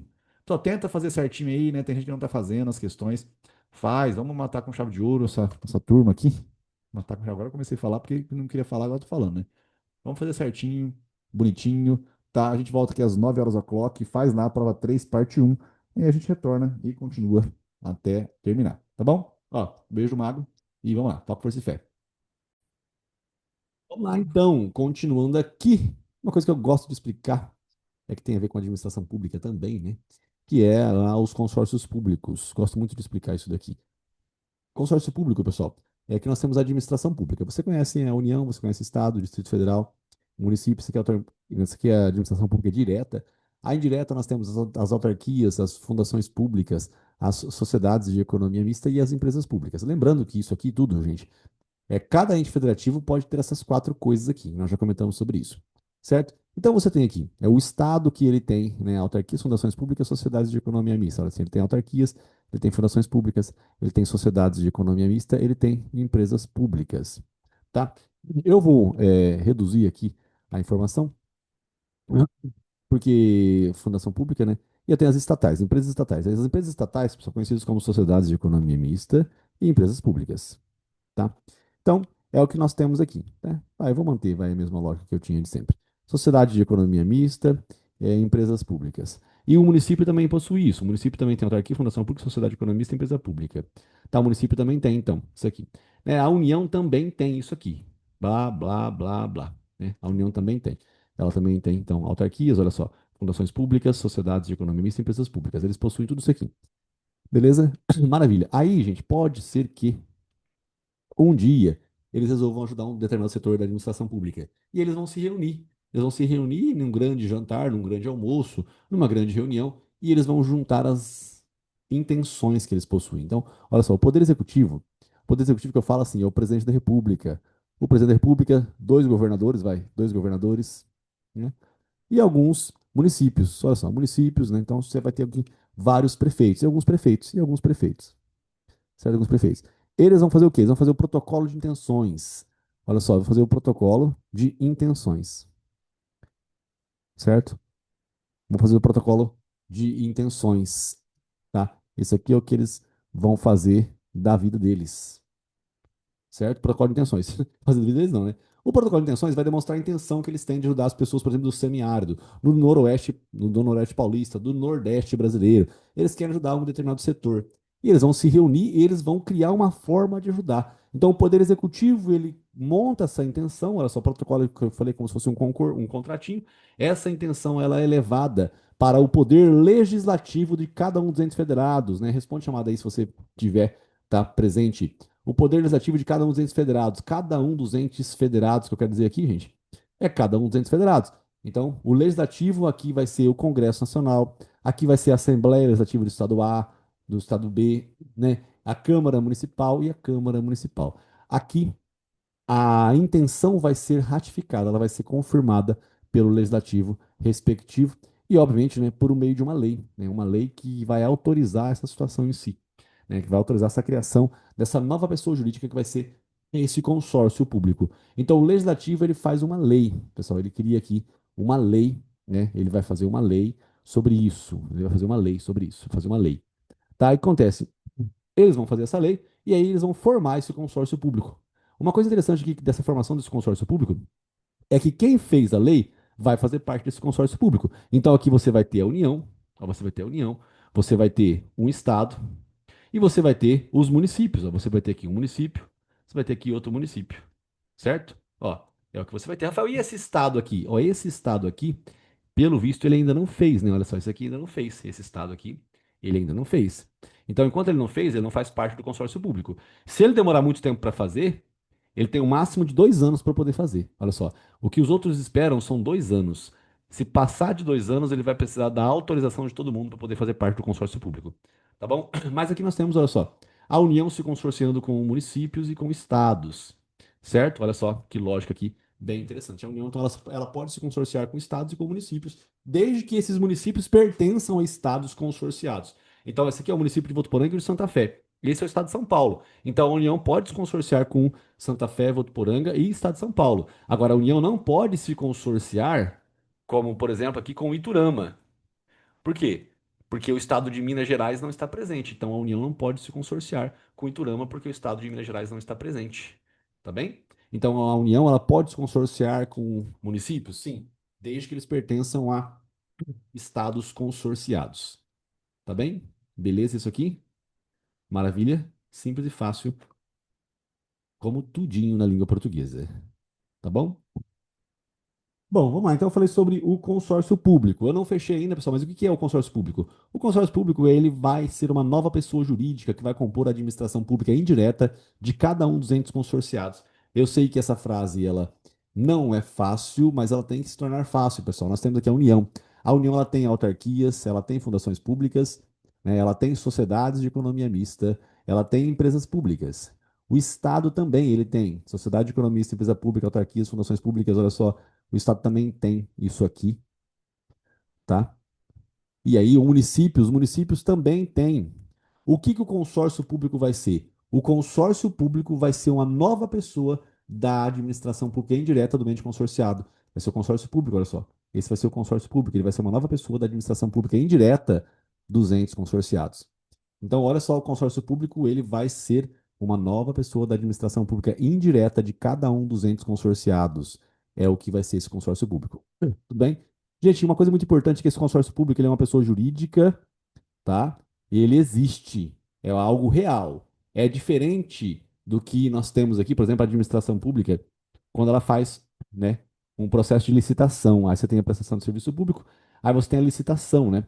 Você tem os particulares que prestam serviço público, que são os delegatários. Delegatários, né, que somos nós, particulares. Nós temos os concessionários, ó, e os permissionários, tá? Os concessionários e permissionários. E nos concessionários aqui, você tem, né, às vezes, a possibilidade de ter um consórcio. Você tem com de concorrência, você tem com de convenção de arbitragem, você tem com de consórcio. É possível um consórcio, tá? Mas isso aqui é o quê? Várias pessoas jurídicas pequenas, eles se consorciam para concorrer com uma pessoa jurídica grandona, tá? Esse que é o consórcio, mas essas coisas são diferentes. Esse consórcio ele é diferente do consórcio público, tá bom? São coisas totalmente diferentes aqui. Então, uma coisa é o consórcio público, que é uma pessoa jurídica da administração pública indireta. Outra coisa é um consórcio mesmo, como se fosse esse consórcio que você fala de comprar uma moto, de comprar um carro, tá? Esse é um consórcio. Então, você tem a união de várias pessoas jurídicas para concorrer com uma pessoa jurídica grandona. É só isso que nós temos aqui do consórcio, tá bem? Beleza? Então, consórcio público aprendemos. Também temos aqui um pouco, né? Isso aqui é muito interessante, pessoal, muito importante, é, que eu vou comentar também agora, que é a respeito do recurso administrativo impróprio. Vamos lá, vamos enfrentar o recurso administrativo impróprio. É o seguinte, aqui dentro você tem a União, o Estado, qualquer ente federativo, seja ele qual for, e você tem aqui o Poder Executivo, pessoal, presta atenção nisso daqui. O Poder Executivo, quem que é? É o desgraçado, né, agora não pode falar, porque, enfim, eu ia falar, põe um desgraçado de governador, qualquer coisa. Aqui não era a pessoa em si, é que eu tenho o hábito de falar isso aqui. é o desgraçado do fulano de tal. E aí tem aqui, é o presidente X, é o governador X, o governador Y, aí você tem aqui, né, o presidente, e aí você tem os seus ministros, os seus respectivos ministros. Olha só, isso aqui, né, é a desconcentração administrativa. Nós também temos os diretores e os subalternos. Só estou mostrando essa lógica aqui, por quê? Porque nessa lógica, você entende o seguinte: às vezes nós temos um problema, pessoal, aqui embaixo e ele não é resolvido. Então, converse-se com o diretor, converse-se com o ministro e converse-se com o presidente. E aí, o presidente, que é o do Poder Executivo, ele fala o seguinte: nossa, muito embora eu tenha me especializado na saúde, aqui com o Ministério da Saúde, com o Ministério enfim, da Agricultura, nós nos especializamos nesse setor aqui, só que ainda assim não é suficiente, presta atenção no que eu estou falando, ainda não é suficiente para a gente resolver os nossos problemas. Então nós precisamos criar algo melhor. Nós estamos aqui especializados dentro da própria administração pública direta da União, só que nós também temos que conversar aqui com quem está do lado, né? Também temos que conversar com quem está do lado, que é, né, o poder legislativo. E aí o legislativo, o que, que ele vai fazer? Às vezes eles conversam entre eles e eles resolvem criar uma nova pessoa jurídica. Pessoal, eles criam lá uma autarquia. Criou-se essa autarquia aqui, ela existe agora, ela faz parte da administração pública indireta do ente que está aqui presente. Essa autarquia, ela vai ser um local, pessoal, vai ser um prédiozinho lá, né? Esse prédiozinho, ele vai ter conflitos lá dentro, né? Assim como sempre existem os conflitos. Vai ter os andares, vai ter as salas lá dentro do prédio, né, as salas mais importantes, salas menos importantes, mas seja como for, você vai ter problemas lá dentro. Então você vai ter esse carinha em conflito com esse carinha, e vai ter esse outro carinha também, que vai julgar os dois aqui de baixo, e lá em cima deles vai ter o chefe deles todos. Então você tem o chefe, o subchefe e os empregados, né, que na verdade são, enfim, os servidores públicos. Entenda, essa autarquia ela foi formada. Essa lei, pessoal, presta atenção, olha só, isso aqui é fácil. Você está vendo o poder executivo aqui, existe o poder legislativo. O legislativo ele fez uma lei, a lei que criou a autarquia. Ela mostra as regras dessa autarquia. Essa autarquia, ela existe, aqui ela está, tá bom? E veio por meio de uma lei. A lei criou essa autarquia aqui. Vamos supor que criou-se uma autarquia para gerir a aposentadoria dos servidores públicos do Estado. É que aqui eu coloquei a União, mas pode colocar o Estado. Imagina o Estado lá de Tocantins. Criou-se uma autarquia só para organizar, para administrar a aposentadoria dos servidores públicos do Estado. Então é uma autarquia especializada na aposentadoria dos servidores públicos daquele Estado. E aí, na própria lei, pessoal, às vezes está escrito o seguinte: havendo conflito dentro dessa pessoa, buscou-se resolver aqui, lembra, olha só, recurso veio para cá mesmo, ele pode se retratar, se não der certo, manda para o cara que está acima. Havendo problema aqui dentro, se não for sanado aqui dentro, é possível ainda trazer para o ministério que está relacionado com essa autarquia em si. Então, por exemplo, se isso aqui é uma autarquia, se isso aqui é uma autarquia de vigilância sanitária, ela está relacionada com o Ministério da Saúde, tá? Então, assim, às vezes um recurso, se você tentou resolver o problema aqui dentro é o que? O recurso é um recurso administrativo próprio. O que que é o próprio, gente? O próprio é o normal. O normal é você fazer recursos administrativos dentro do próprio local que você trabalha. Se sair dali e ir para um outro órgão, por exemplo, para o ministro, isso aqui, né, para o ministério, isso aqui é um recurso, né, administrativo anormal. Ele é impróprio, né? Olha só. Recurso administrativo impróprio. Beleza? Gente, dá um minutinho aqui. Deixa eu só entregar uma bateria para um amigo.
Gente, então continuando aqui, é, essa é a administração pública, né, direta e indireta, e nós temos o recurso administrativo impróprio. Esse recurso administrativo impróprio é um recurso que ele é feito para o ministério que está relacionado com essa autarquia em si. E aí, gente, vocês precisariam, sabe aquela primeira aula que eu faço aquele jogo, né? Isso tem a mesma linha de raciocínio se fosse uma autarquia estadual e tivesse escrito que a lei do estado determinou que eventual conflito dentro dessa autarquia estadual fosse solucionado, às vezes, pela secretaria que está vinculada com ela. Porque, olha só, o presidente, debaixo dele tem ministros. O Estado, debaixo do Estado, tem o quê? Tem secretários, certo? Então, o secretário, ele está conversando com o legislativo, eles fazem uma nova lei, essa nova lei, que é uma autarquia, se tiver um conflito dentro dela, vai ser resolvido pelo secretário. É só trocar os nomes aqui, pessoal. Essa lógica tem que ser mantida sempre. Ao invés de você ver União, você vê Estado. Ao invés de você ver presidente, você vê governador. E ao invés de você ver ministro, você vê secretário. E o secretário, às vezes o secretário da Educação, o secretário da Saúde, ele está vinculado com a autarquia estadual relacionada à saúde ou à educação. Simples assim. E bem fácil, como tudinho na língua portuguesa. Certo, carinhas? Beleza? Bom, Wanda, vem pra cá. Wanda?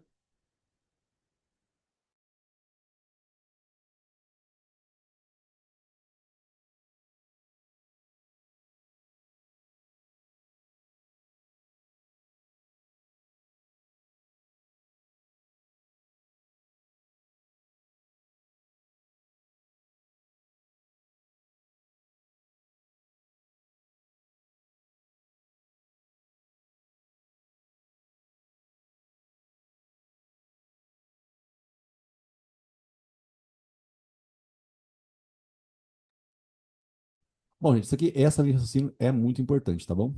Então, vamos lá. Continuando aqui, então, eu comentei com vocês sobre o consórcio público, conversei sobre esse recurso administrativo impróprio, tá? Que isso é fruto do poder hierárquico, né? Aqui dentro você tem a hierarquia. Ó, de uma pessoa para outra não tem hierarquia, não, tá? Anota isso, não existe um ente federativo que é hierarquicamente superior a uma autarquia, tá? Ou a União não é superior à ANS, a Agência Nacional de Saúde. Não existe hierarquia entre pessoas, tá? Ninguém é melhor que ninguém. Se você pensa que é melhor que alguém, você está errado. Se você pensa que também é inferior a alguém, você também está errado, tá? Não existe ninguém melhor do que ninguém. Isso se aplica aqui no mundo administrativo, que é o que nós estamos vendo aqui agora, tá isso para a vida real também. Se você enxergar dessa forma, a sua vida é mais tranquila, né? Passar por cima dos outros, pessoal, é sempre ruim. E geralmente a pessoa que passa por cima do outro, ela costuma ter a melhor história do mundo, né? Mas, pessoal, foca sempre em você. O seu caminho é a verdade e a vida, né? É bem legal assim, a gente pensar dessa forma, né? Então isso aqui serve para o direito administrativo, entenda, não existe ente melhor que hierarquicamente superior ao outro, não existe ninguém superior a ninguém. O que existe é hierarquia dentro da própria pessoa em si. Então a união, ela existe ali, aí o ministro, ele está acima do diretor da escola, que está acima do professor, e aí existe sim essa lógica em si. Vai, deu uma travadinha aqui o vídeo, que estranho. Bom, então vamos lá. Poder hierárquico, né? Comentei com vocês. Também temos a teoria dos motivos determinantes. Olha só, vão aqui comigo, teoria dos motivos determinantes. O que que é essa teoria dos motivos determinantes, Rafinha? É o seguinte, pessoal. Às vezes você motiva o ato administrativo. É a motivação, né, do ato administrativo. Não é o motivo pela existência dele, não. É a motivação. Aquilo que é fundamento para o ato administrativo, às vezes ele vincula um outro ato administrativo. Exemplo. Imagina que você é o chefe de uma repartição pública cujos servidores são todos policiais. E você diz assim: ó, policiais, é o seguinte, é, nós estamos na época do carnaval e eu não posso conceder férias para ninguém. Então, quando uma pessoa vem pedir férias, fala assim: eu não posso conceder férias, infelizmente estamos na época do carnaval. Quando vier o segundo pedir férias, eu não posso dar as férias para o segundo. Por quê? O motivo que deu aso ao meu outro ato administrativo anterior de não conceder as férias era a existência o quê? De carnaval e eu não poderia ficar com menos policiais naquela época de carnaval. Então eu estou vinculado ao motivo que deu causa àquela situação anterior. É igual eu exonerar um servidor público, né? Um servidor público que seja um cargo comissionado. Em comissão, tem um cargo em comissão aqui, eu pego e exonero essa pessoa e digo que estou exonerando por conta de corte de gastos públicos. E aí eu contrato uma outra pessoa para ficar naquele local em si. Contrato uma mulherzona lá, eu contrato um cara bem bonitão para poder ficar num cargo, né, comissionado, que eu motivei aquele ato de exonerar o anterior, dizendo que era para corte de gastos públicos. Quando eu faço isso em si, tá? Eu estou errado. Esse ato administrativo ele não está correto. Por quê? Porque o ato administrativo anterior ele motivava essa nova situação aqui agora. Eu vou reiterar o que eu estou dizendo aqui, tá bom? Essa lógica é o seguinte. Então você tem aqui ó, o cargo em comissão, pessoal. O que é um cargo em comissão? O cargo em comissão é aquela pessoa que não passou no concurso público e ela é nomeada. Só que do mesmo jeito que ela entrou, ela sai. Isso aqui são cargos demissíveis ad nutum, que eles falam. Cargos demissíveis ad nutum, tá? É de livre nomeação e livre exoneração. Ó, cargo em comissão é livre nomeação e também é livre exoneração, tá? Você não precisa motivar, mas se você motivar dizendo que é para corte de gastos, aí você não pode contratar uma nova pessoa depois, porque você está vinculado ao motivo que deu aso a esse ato em si. Só para você ter uma ideia, nós temos a competência, a finalidade, a forma, né, o motivo pelo qual você é, trabalha, né, e o objeto. O objeto é o verbo aplicado. Então, competência, finalidade, forma, aí você tem o motivo e o objeto. O objeto aqui, né, o objeto do ato administrativo é o verbo a ser aplicado, pessoal, o verbo. O verbo é o quê? Interditar, multar, rebocar, conceder férias, aposentar. Esse é o verbo. É o verbo, é o objeto. O motivo depende do caso, né, pessoal? O motivo é o carro estacionado no local proibido. Ó, um carro estacionado no local proibido aqui, ó, é o motivo, né, para você aplicar o objeto. O objeto é o quê? É multar o carro, correto? A senhorinha, né, uma veinha, né, uma veinha assim, ó, imagina uma veinha aqui, uma veinha, essa veinha, ela já tem ali 75 anos de idade. A aposentadoria vai ser o quê? Aposentar, aposentadoria compulsória aos 75 anos de idade. Então, olha só, você tem aqui a competência, né, a competência, a finalidade, a forma, o motivo e o objeto. O motivo é a razão que deu aso à existência do ato em si. O objeto é o verbo que você vai aplicar. E a motivação é a fundamentação daquilo que você fez. Certo? Então você faz a motivação. A motivação é aquilo que vai fundamentar o que você fez. A motivação não é o motivo, tá? A motivação não é o motivo. O motivo é: estou vendo o carro estacionado no local proibido. Então, esse é o motivo pelo qual eu tenho que aplicar uma multa. Esse é o motivo pelo qual eu tenho que eu tenho que rebocar aquele carro. Esse é o motivo. E a motivação? A motivação é a fundamentação que eu vou dar para aquela situação em si. Eu vou explicar aquilo que está acontecendo, né? Essa é a motivação do ato administrativo. Só fiz esse comentário todo por conta dessa teoria dos motivos determinantes, tá? O ato em especial agora, ele pode fundamentar outros atos no futuro. Bom, então eu falei sobre o consórcio público, eu falei sobre o recurso administrativo impróprio, falei sobre a teoria dos motivos determinantes. Falta falar também agora um pouquinho sobre a revogação do ato administrativo. Pessoal, a revogação do ato administrativo é tranquilo. É simplesmente alguém dá algo para você e depois ela revoga. Só isso. Ah, adorei. A revogação ela não é anulação. A revogação ela está relacionada com conveniência e oportunidade. Juízo de valor, mérito. O mérito do administrador. O que que eu estou dizendo? A sua mãe, quando ela olhava para você, ou ela olha ainda, ela fala assim, ó, juízo, hein? O que que é juízo, hein? É o seguinte, veja se aquilo que você vai fazer agora é conveniente e oportuno para o momento. Então, o que que é juízo? É você analisar aquilo que está acontecendo para verificar a oportunidade e a conveniência. Às vezes é oportuno você fazer, né? Tem a oportunidade de fazer aquilo, mas não é conveniente você fazer aquilo. Então, você tem o quê? O juízo, ó, o juízo, certo? Esse é o juízo. Então, nós temos a conveniência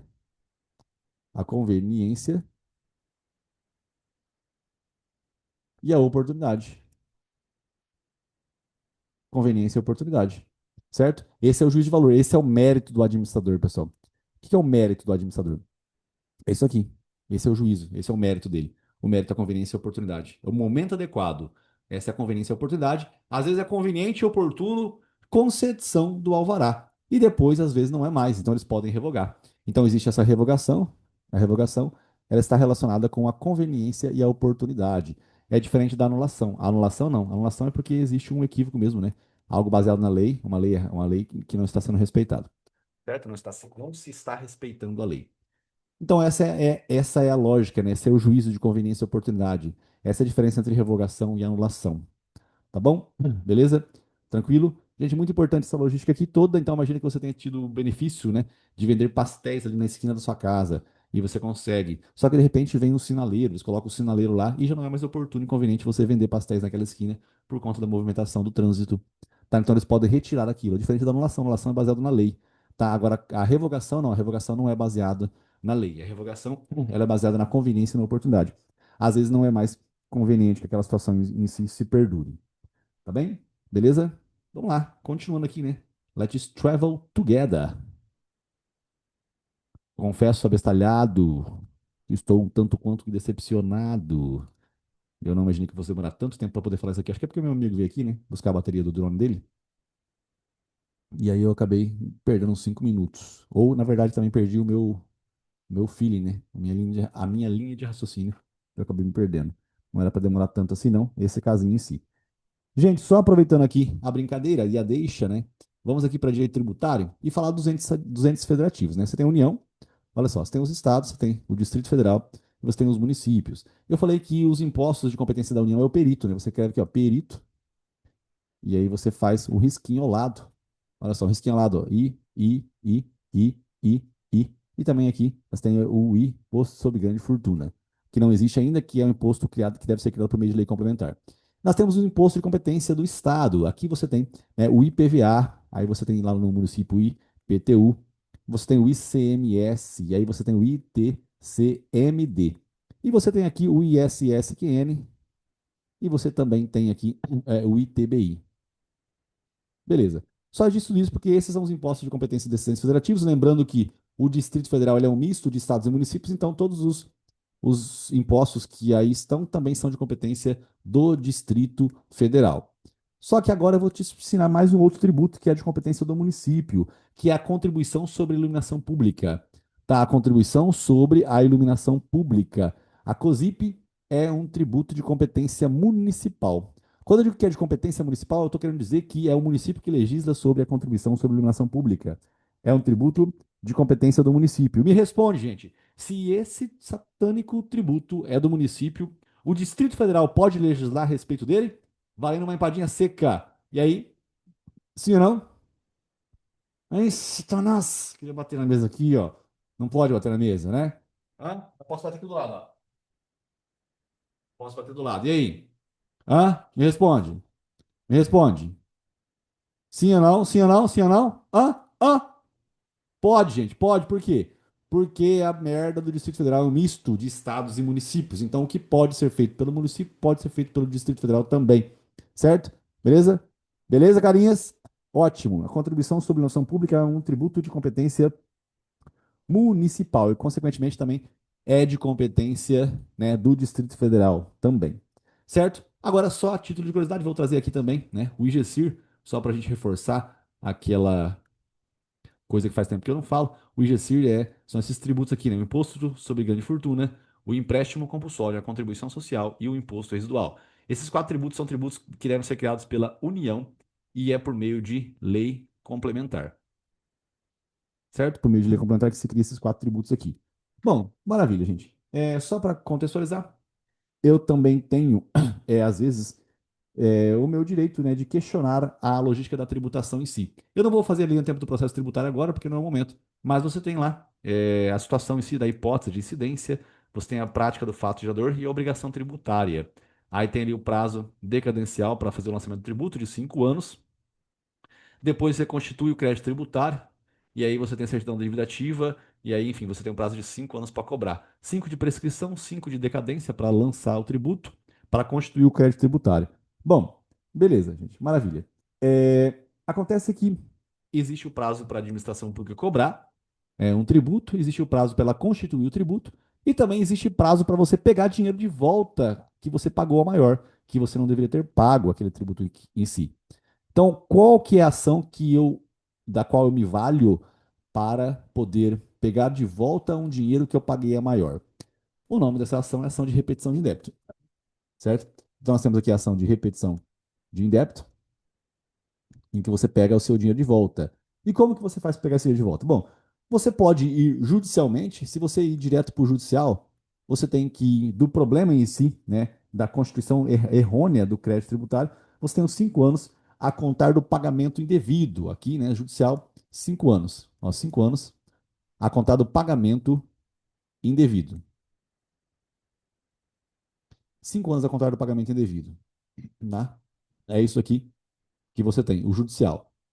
Administrativamente, pessoal, se você optar pelo administrativo para fazer uma ação anulatória, então, se você optar pelo administrativo para fazer uma ação anulatória, ação anulatória, você tem um prazo de 2 anos contado da negativa da resolução administrativa, tá? Tem que ir 2 anos, ó. 2 anos para fazer essa ação anulatória. Então você tem ou 5 anos ou 2 anos, dependendo do caso concreto em si. E uma coisa bem importante é que para que você faça essa ação de repetição de indébito, você não precisa protestar, não precisa levar em cartório para mencionar que você tem direito de receber esse dinheiro. Então isso aqui, ó, prescinde de protesto, pessoal, sem necessidade de protesto, ó, sem necessidade de protesto. Quer saber se você vai passar na prova da OAB ou não? É só você olhar aí agora onde que está a tua folha de palavras difíceis. Ela não existe ainda? Tem grande chance de você reprovar. Certo? Então, tem que ter. Então, aqui é a mesma coisa que escreveu aqui, ó. Prescinde de protesto, ó. Prescinde de protesto. Dispensa protesto, tá? Isso aqui é extremamente importante, extremamente essencial. Beleza, carinhas? Vamos lá, então. Né? Então, eu falei aqui sobre a ação de repetição de débito, falamos sobre um tributo de competência do município, que é a contribuição sobre iluminação pública, falamos sobre o IGCIR, lei complementar, né, que vai criar o grande fortuna, empréstimo compulsório, contribuição social residual e impostos residuais. Tá bem? Bom, maravilha, gente. E agora, trazendo aqui a baila também, uma coisa. Alguns tributos, pessoal, na verdade, todos os tributos da União que nós conversamos, né, são tributos que são criados por meio de lei ordinária, né? Se você parar para prestar atenção aqui, os tributos que são criados por meio de lei complementar, essa analogia você tem que conseguir fazer sozinho, tá? Os tributos que são criados por meio de lei complementar são o IGCIR. Então, se você observar bem, o perito, olha só, o IPI, né, o imposto de exportação, o imposto de renda, o imposto de importação, o imposto territorial rural e o imposto de operações financeiras, isso aqui tudo é criado por meio de lei ordinária. Ah, como é que você sabe que é criado por meio de lei ordinária? Uai, porque não é o IGCIR, né? Então isso aqui tudo é criado por meio de lei ordinária, ó. Ó, lei ordinária, né? Lei ordinária. Então, se é lei ordinária, né, pode ter medida provisória a respeito. Certo? Por quê? Porque aquilo que é matéria reservada à lei complementar é que não pode ter medida provisória a respeito. Então, a lei complementar, ó, a lei complementar, ela vai cuidar do imposto sobre grande fortuna, do empréstimo compulsório, da contribuição social residual e do imposto residual. Esses aqui são tributos de competência da União que são criados por meio de lei complementar. E os outros aqui também são de competência da União, mas são criados por meio de lei ordinária. Fala, por que é lei ordinária? Porque eu já falei, né? Quando não for lei complementar, vai ser lei ordinária. Certo? Então, a contrário senso, se não está no hall de lista, se não está no hall de lista, é ótimo, né? Se não está na lista dos casos que são feitos por meio de lei complementar, então é lei ordinária. Tá bem? É de lei ordinária. Certo? Então vamos lá. Olha só, o perito aí é lei ordinária. E nós temos uma seguinte lógica também. Nós comentamos que esses impostos aqui da União, né, olha só, o imposto de exportação, o imposto de importação e o imposto de operações financeiras, esses aqui são impostos de caráter extrafiscal também. Você lembra disso? Ó? Esses aqui, ó, extrafiscal, extrafiscal, extrafiscal. Esses impostos de caráter extrafiscal, ó, esses aqui, ó, eles têm prazos diferentes para que sejam alteradas as coisinhas. Isso aqui é sem restrição de tempo, ó. Isso aqui é sem restrição de tempo. O que eu quero dizer com isso aqui? Esses impostos, eles não respeitam a virada de exercício nem 90 dias para serem criados. Por quê? Porque eles são extrafiscais, eles precisam regular as situações, eles não podem somente encher os cofres públicos. Muita coisa pode acontecer, tá? Por isso que eles aí estão e eles existem nessa circunstância em si. Então, olha só, sem restrição de tempo, esses impostos aqui, tá bom? Muito importante isso daqui, não estou mostrando ainda a diferença entre a limitação, né, ao poder de tributar, que é a virada de exercício financeiro de um ano para o outro, nem o prazo de 90 dias, mas dá para a gente entender algumas coisinhas com essa tabela aí da lousa. Tá bem? Espero que vocês estejam todos presentes, espero que vocês estejam empolgados e felizes e saltitantes aqui por nós todos. Tá bom, Rafael? A gente está muito empolgado, nós estamos muito felizes e saltitantes. A gente estamos felizes. A gente estamos saltitantes. O teu português está muito bom, Rafael. Sim. Sim. Nossa língua portuguesa, nossa língua portuguesa, nossa língua, nossa língua portuguesa. Alguém já acordou aqui 6 horas da manhã para ver Telecurso 2000? Alguém? Deixa eu ver se tem alguém aqui. Vinícius, você é dessa época? Você já viu o Telecurso 2000? Não? Dayana, você viu? Nunca viu? Nossa vida é portuguesa, nossa língua é portuguesa. Ninguém, cara. Ah, ela viu. A Keiko. A Keiko viu. Ó, Keiko, mas você não morava no Japão, não? Você viu lá do Japão, nossa língua portuguesa? Morava no Japão? Oxi, como é que você assistia? Bom, enfim, gente, né? Eu lembro que eu ia pro posto, né? Trabalhar, limpar carro, mas eu justificava, né, de uma certa forma, falar, não, preciso acordar um pouco mais cedo para assistir Telecurso 2000. Eu só ligava a TV e não prestava atenção em porra nenhuma. Mas, enfim, ficava lá, né? Eu, pelo menos, eu me esforçava para brincar que estava assistindo, né? Mas não estava assistindo Telecurso 2000, não. Mas eu tentei fazer com que eu mesmo acreditasse que eu estava assistindo. Bom, gente, vamos lá, continuando aqui esses explicamentos ou essas explicações. Também temos a tal da taxa, né? Eu falei sobre contribuição de melhoria, nós temos a taxa, temos os impostos. Impostos não têm destinação específica, lembrem-se disso. Por que que não, Rafael? Porque os impostos eles não têm destinação específica, eles vão para o plano de governo e aí você distribui lá, né, nos 4 anos e tudo mais. Então tem contribuição de melhoria, taxas, impostos, contribuições sociais e os empréstimos compulsórios. Então, por este motivo, nós temos que aprender um pouco sobre a taxa. A contribuição de melhoria é facinho, gente. Contribuição de melhoria é uma contribuição que o contribuinte paga por conta de que elevou-se o valor do imóvel dele, por exemplo, por conta de uma obra feita por parte do governo. Aí elevou-se a obra, eleva-se, né, essa logística dessa contribuição de melhoria aí. Tá bem? Beleza. Aí, vamos lá. Continuando aqui. Os impostos aqui estão. E eu vou explicar a taxa, pessoal. O que é a taxa? A taxa não é aquilo que você paga no pedágio, tá? Aquilo que você paga no pedágio é tarifa. A tarifa, preço público, é coisa relacionada a particulares que prestam serviço público. Quando você entra numa circular, é uma tarifa, é um preço público.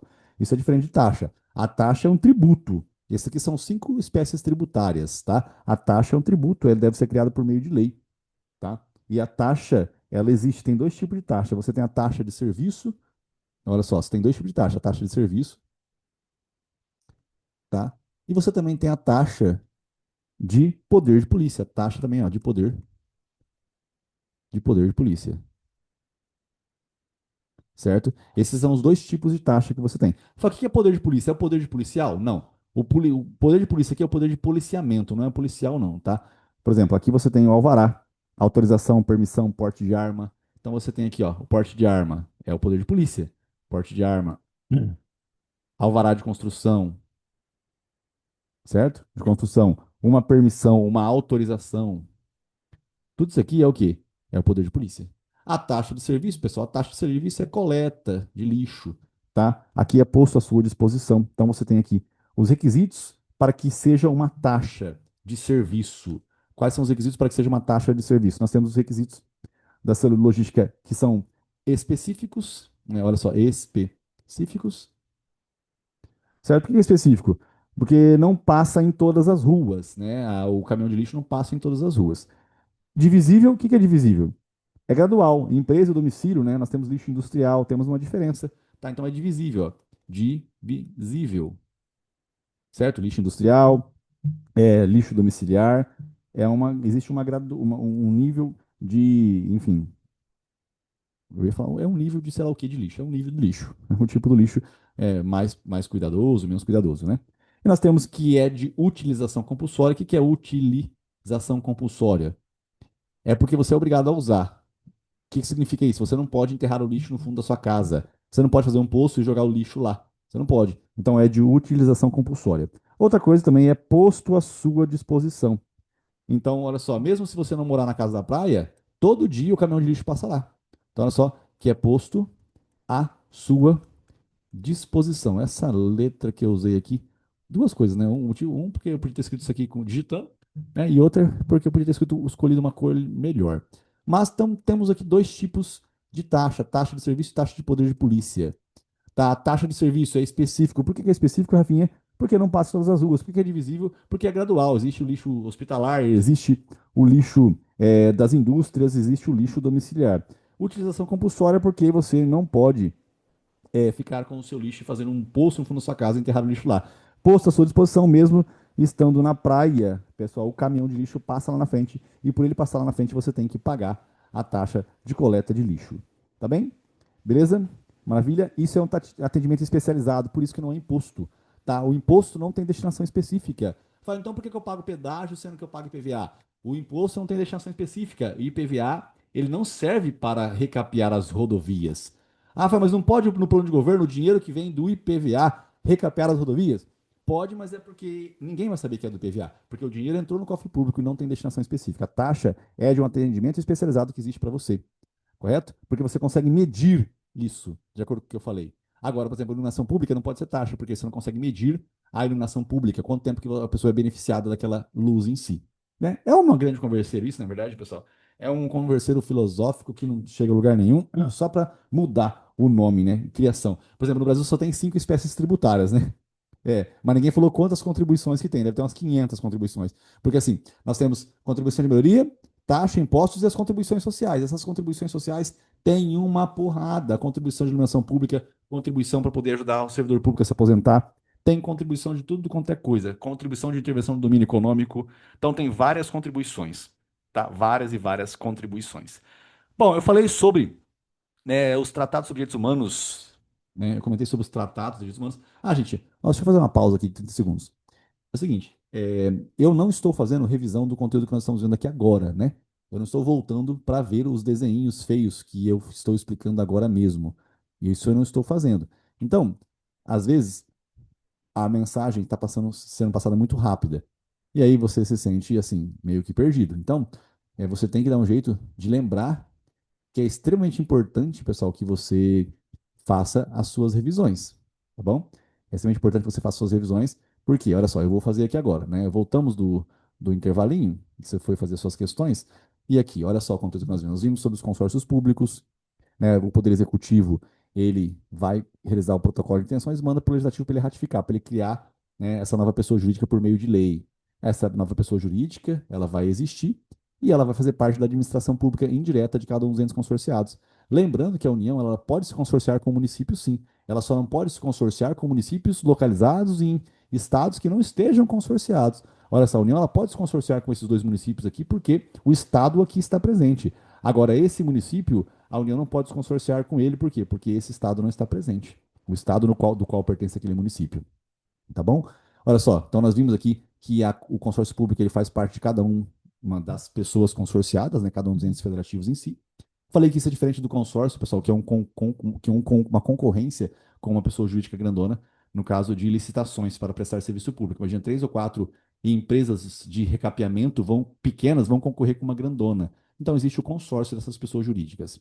Falei sobre recurso administrativo impróprio, nada mais é do que a criação, né, de uma autarquia aqui, e na própria lei que cria a autarquia está estabelecido que eventual conflito feito aqui dentro, se não for resolvido, vai ser direcionado para o ministério que a supervisiona, para o ministério que recomendou a sua criação. Ou, gente, troca aqui, né, ministério por secretaria do governo, tá? Que é a mesma lógica: presidente, ministros, né, governador, secretários, prefeitos, secretários. Correto? É a mesma lógica, a mesma estrutura, simples e fácil, tá bom? Falamos sobre a teoria dos motivos determinantes. Comentei sobre um cargo em comissão, livre nomeação e livre exoneração. Se for exonerado sem motivar, não precisa se preocupar. Agora, se motivar dizendo que mandou embora a pessoa, exonerou por conta de corte, de gastos públicos, não pode colocar uma nova pessoa naquele local em si, tá bom? Beleza? Olha só como é, pessoal, que é fácil ver a revisão acompanhando aqui junto comigo, inclusive quando eu estava falando sobre revogação, olha só. O juízo é o mérito, é a conveniência e a oportunidade. Isso aqui é o juízo de mérito que existe no ato administrativo. Aí eu pergunto para você, existe juízo de mérito em todos os atos administrativos? Existe todo o ato administrativo que um servidor público vai atuar, ele verifica se é conveniente ou oportuno? Tem o juízo de valor em todo o ato administrativo, pessoal? Existe juízo de valor em todo o ato administrativo? Sim ou não, sim ou não, sim ou não, sim ou não, sim ou não? A resposta é o quê? Ela é falsa. Por quê? Porque existem atos vinculados. Quais? Exemplo, aposentadoria compulsória aos 75 anos de idade, inclusive feitos por meio de lei complementar. A aposentadoria compulsória aos 75 anos de idade não é ato discricionário, não existe conveniência e oportunidade. O Estado é obrigado a aposentar a pessoa aos 75 anos de idade. Certo? A pessoa não escolhe. Ela deve ser aposentada. Beleza? Você está aqui comigo, pessoal? Rafael, é lógico que a gente estamos. Então vamos lá. Vamos continuar aqui. Depois eu joguei para você rapidinho, olha só, os tributos que aqui estão presentes, na verdade, os impostos, né? Depois falei sobre o IGCIR e trouxe aqui a baila também, né? a ação de repetição de indébito e o prazo de 5 anos para você fazer diretamente no judicial do pagamento indevido. Dispensa a necessidade de protestar o título para que você tenha direito de receber. Depois eu falei aqui, né, sobre alguns tributos de competência da União, pessoal. E aí, lembrando que alguns são feitos por meio de lei complementar, outros por lei ordinária, simplesmente assim. E alguns impostos são de caráter extrafiscal, e por ser de caráter extrafiscal, automaticamente eles não respeitam o tempo, né, de virada de exercício, ou, além de não respeitar a virada de exercício, também não respeita os 90 dias, né? Todo tributo no Brasil, para ser criado, ele tem que dar o tempo da população se preparar para conseguir pagar, que é 90 dias, né? E é virado exercício, em regra, né? Tem as exceções. Gente, beleza? Então, olha só como é que foi rápida a revisãozinha, tipo uma coisa muito rápida que nós temos aqui agora, olhamos de novo. Então, você tem que ver que você tem condições também sozinho de fazer isso que eu acabei de fazer. Tá? Se você fizer, pessoal, é melhor. Se ainda assim, se você percebeu, se você já fez um outro cursinho comigo, né? Se mesmo já dominando os desenhos, mesmo já lembrando todo o conteúdo deles, não é suficiente, tem que saber e priorizar a leitura dos comentários completos das questões das provas. Se ainda assim não for suficiente, tá? Tem que ler mais coisas, pessoal. Tem que ler porque o negócio é interpretação de texto, tá? Você tem que conseguir ler, tá? Mas eu acho que o comentário das questões é suficiente, tá? Lembrando que a gente também tem o conteúdo, né, escrito da aula aqui, né, que está sendo passado para você nesse presente momento. Bom, então, antes do intervalo, eu parei falando sobre direitos humanos, né? No caso, eu falei lá sobre os tratados sobre direitos humanos que são aprovados por maioria qualificada e têm força de emenda constitucional. Aqueles que não tiverem força de emenda constitucional têm força de norma supralegal. Isso se for um tratado sobre direitos humanos. Agora, qualquer outro tipo de tratado desce como lei ordinária, né? Que vai ficar ali abaixo do topo da pirâmide de Hans Kelsen. Bom, maravilha, gente. Aí nós também temos o entendimento aqui do que vem a ser, né, o Tribunal Penal Internacional. O Tribunal Penal Internacional ele julga pessoas. Ó, nós tivemos o Tribunal de Nuremberg, o Tribunal de Bagdá. O Tribunal de Bagdá ajudou o Saddam Hussein. O Tribunal de Nuremberg julgou os alemães na época do nazismo. E então são tribunais que foram criados justamente para aquele caso em si. O que é isso? Enfim, muito embora certo ou errado, o ideal é que você não crie, a vítima não crie um tribunal para julgar o agressor. Esse é o ideal. Tá? Então, o Tribunal de Nuremberg ele foi organizado pelos próprios judeus. Né? Então, isso, de certa forma, não seria correto. A mesma coisa aconteceu lá em Bagdá. A própria população julgou ali o Saddam Hussein. Não seria correto. Então, criou-se o Tribunal Penal Internacional. O Tribunal Penal Internacional ele julga pessoas. Tá? E lembra, gente, Tribunal Penal Internacional julga pessoas. É diferente da Corte Internacional de Justiça e da Corte Interamericana de Direitos Humanos, que julga países. Tá bem? Certo? Simples e fácil. Sobre dinheiro estrangeiro também, pessoal, é importante. Tem alguns artigos aqui sobre o assunto, né? Vocês vão ler no comentário. Mas basicamente é o seguinte: dinheiro estrangeiro não é aceito nos partidos políticos, tá? É importante saber isso daqui. E sobre uma das funções, né, do Conselho de Segurança da ONU é sobre a decisão de invadir ou não invadir países, pessoal, para poder desmilitarizar um país. Inclusive, todas as regras políticas para poder fazer isso é bem importante ser delimitada. Imagina que você é um dos soldados e entrou para desmilitarizar um país, tá? E aí você vê todos os dias uma criança chegando perto de você e pedindo um pouquinho de comida enquanto você come a tua marmitona bem gostosa. E aí você não dá comida um dia, você não dá comida de novo, né? E todo dia ela vem pedir comida, e vem todo dia pedir comida, e aí com 7 dias ela não aparece mais. E aí você andando de carro vê debaixo de uma árvore aquela criança morta de fome. E aí você fez certo ou fez errado de não dar um prato de comida para aquela criança naquele outro país? Você fez certo. Por quê? Porque se o Conselho de Segurança da ONU mandou você ir naquele país para desmilitarizar aquele país, é para você procurar evitar guerras. E se você dá um prato de comida para uma criança, você não sabe de qual lado aquela criança está. Se ela está da esquerda, se ela está da direita, se ela está da facção A, da facção B, se ela faz parte dos protestantes, se ela faz parte dos ortodoxos. Você não sabe que desgraça de separação entre a mente humana tem lá. Então você não pode ajudar, porque se você ajudar, significa que você está do lado daquele povo, então aí totalmente os Estados Unidos está contra o outro, aí vira um inferno. Tá? Então é assim que funciona. Você vê hoje em dia? Hoje em dia um homossexual não pode ser de direita? Você vê que coisa louca? Né? Então, tipo assim, eu tenho um amigo que ele é político, ele gosta pra caramba, ele fala assim, ai, os outros não deixam eu ser de direita. Tipo assim, é mais engraçado, carinho, o cara é mó da hora. Então existe muito preconceito, pessoal. Todo mundo tem que ser tudo, qualquer coisa. E evangélico também não pode ser de esquerda, sabe? É umas definições absurdas, ridículas, né? As pessoas estão todas doentes, pessoal, e a gente não pode entrar nessa mesma brisa. Nós temos que estudar e nós temos que nós crescermos como pessoas, tá? E quem tá errado, que Deus abençoe. né? Mas você tem que ser diferente, você tem que se esforçar para ser diferente. Isso dá para sair dos conflitos de massa, sair das manchetes que atormentam a mente dos outros. Beleza? Gente, ó, um beijo do Mago, foco, força e fé, fala depois de muito estudo, vai lá fazer a prova 2 parte 2. Ou, desculpa, prova 3, né? Quarta-feira, ou prova 3 parte 2, tá bom? Boa prova, não deixe de fazer, leva a sério e foco, força e fé. Tamo junto. Até amanhã.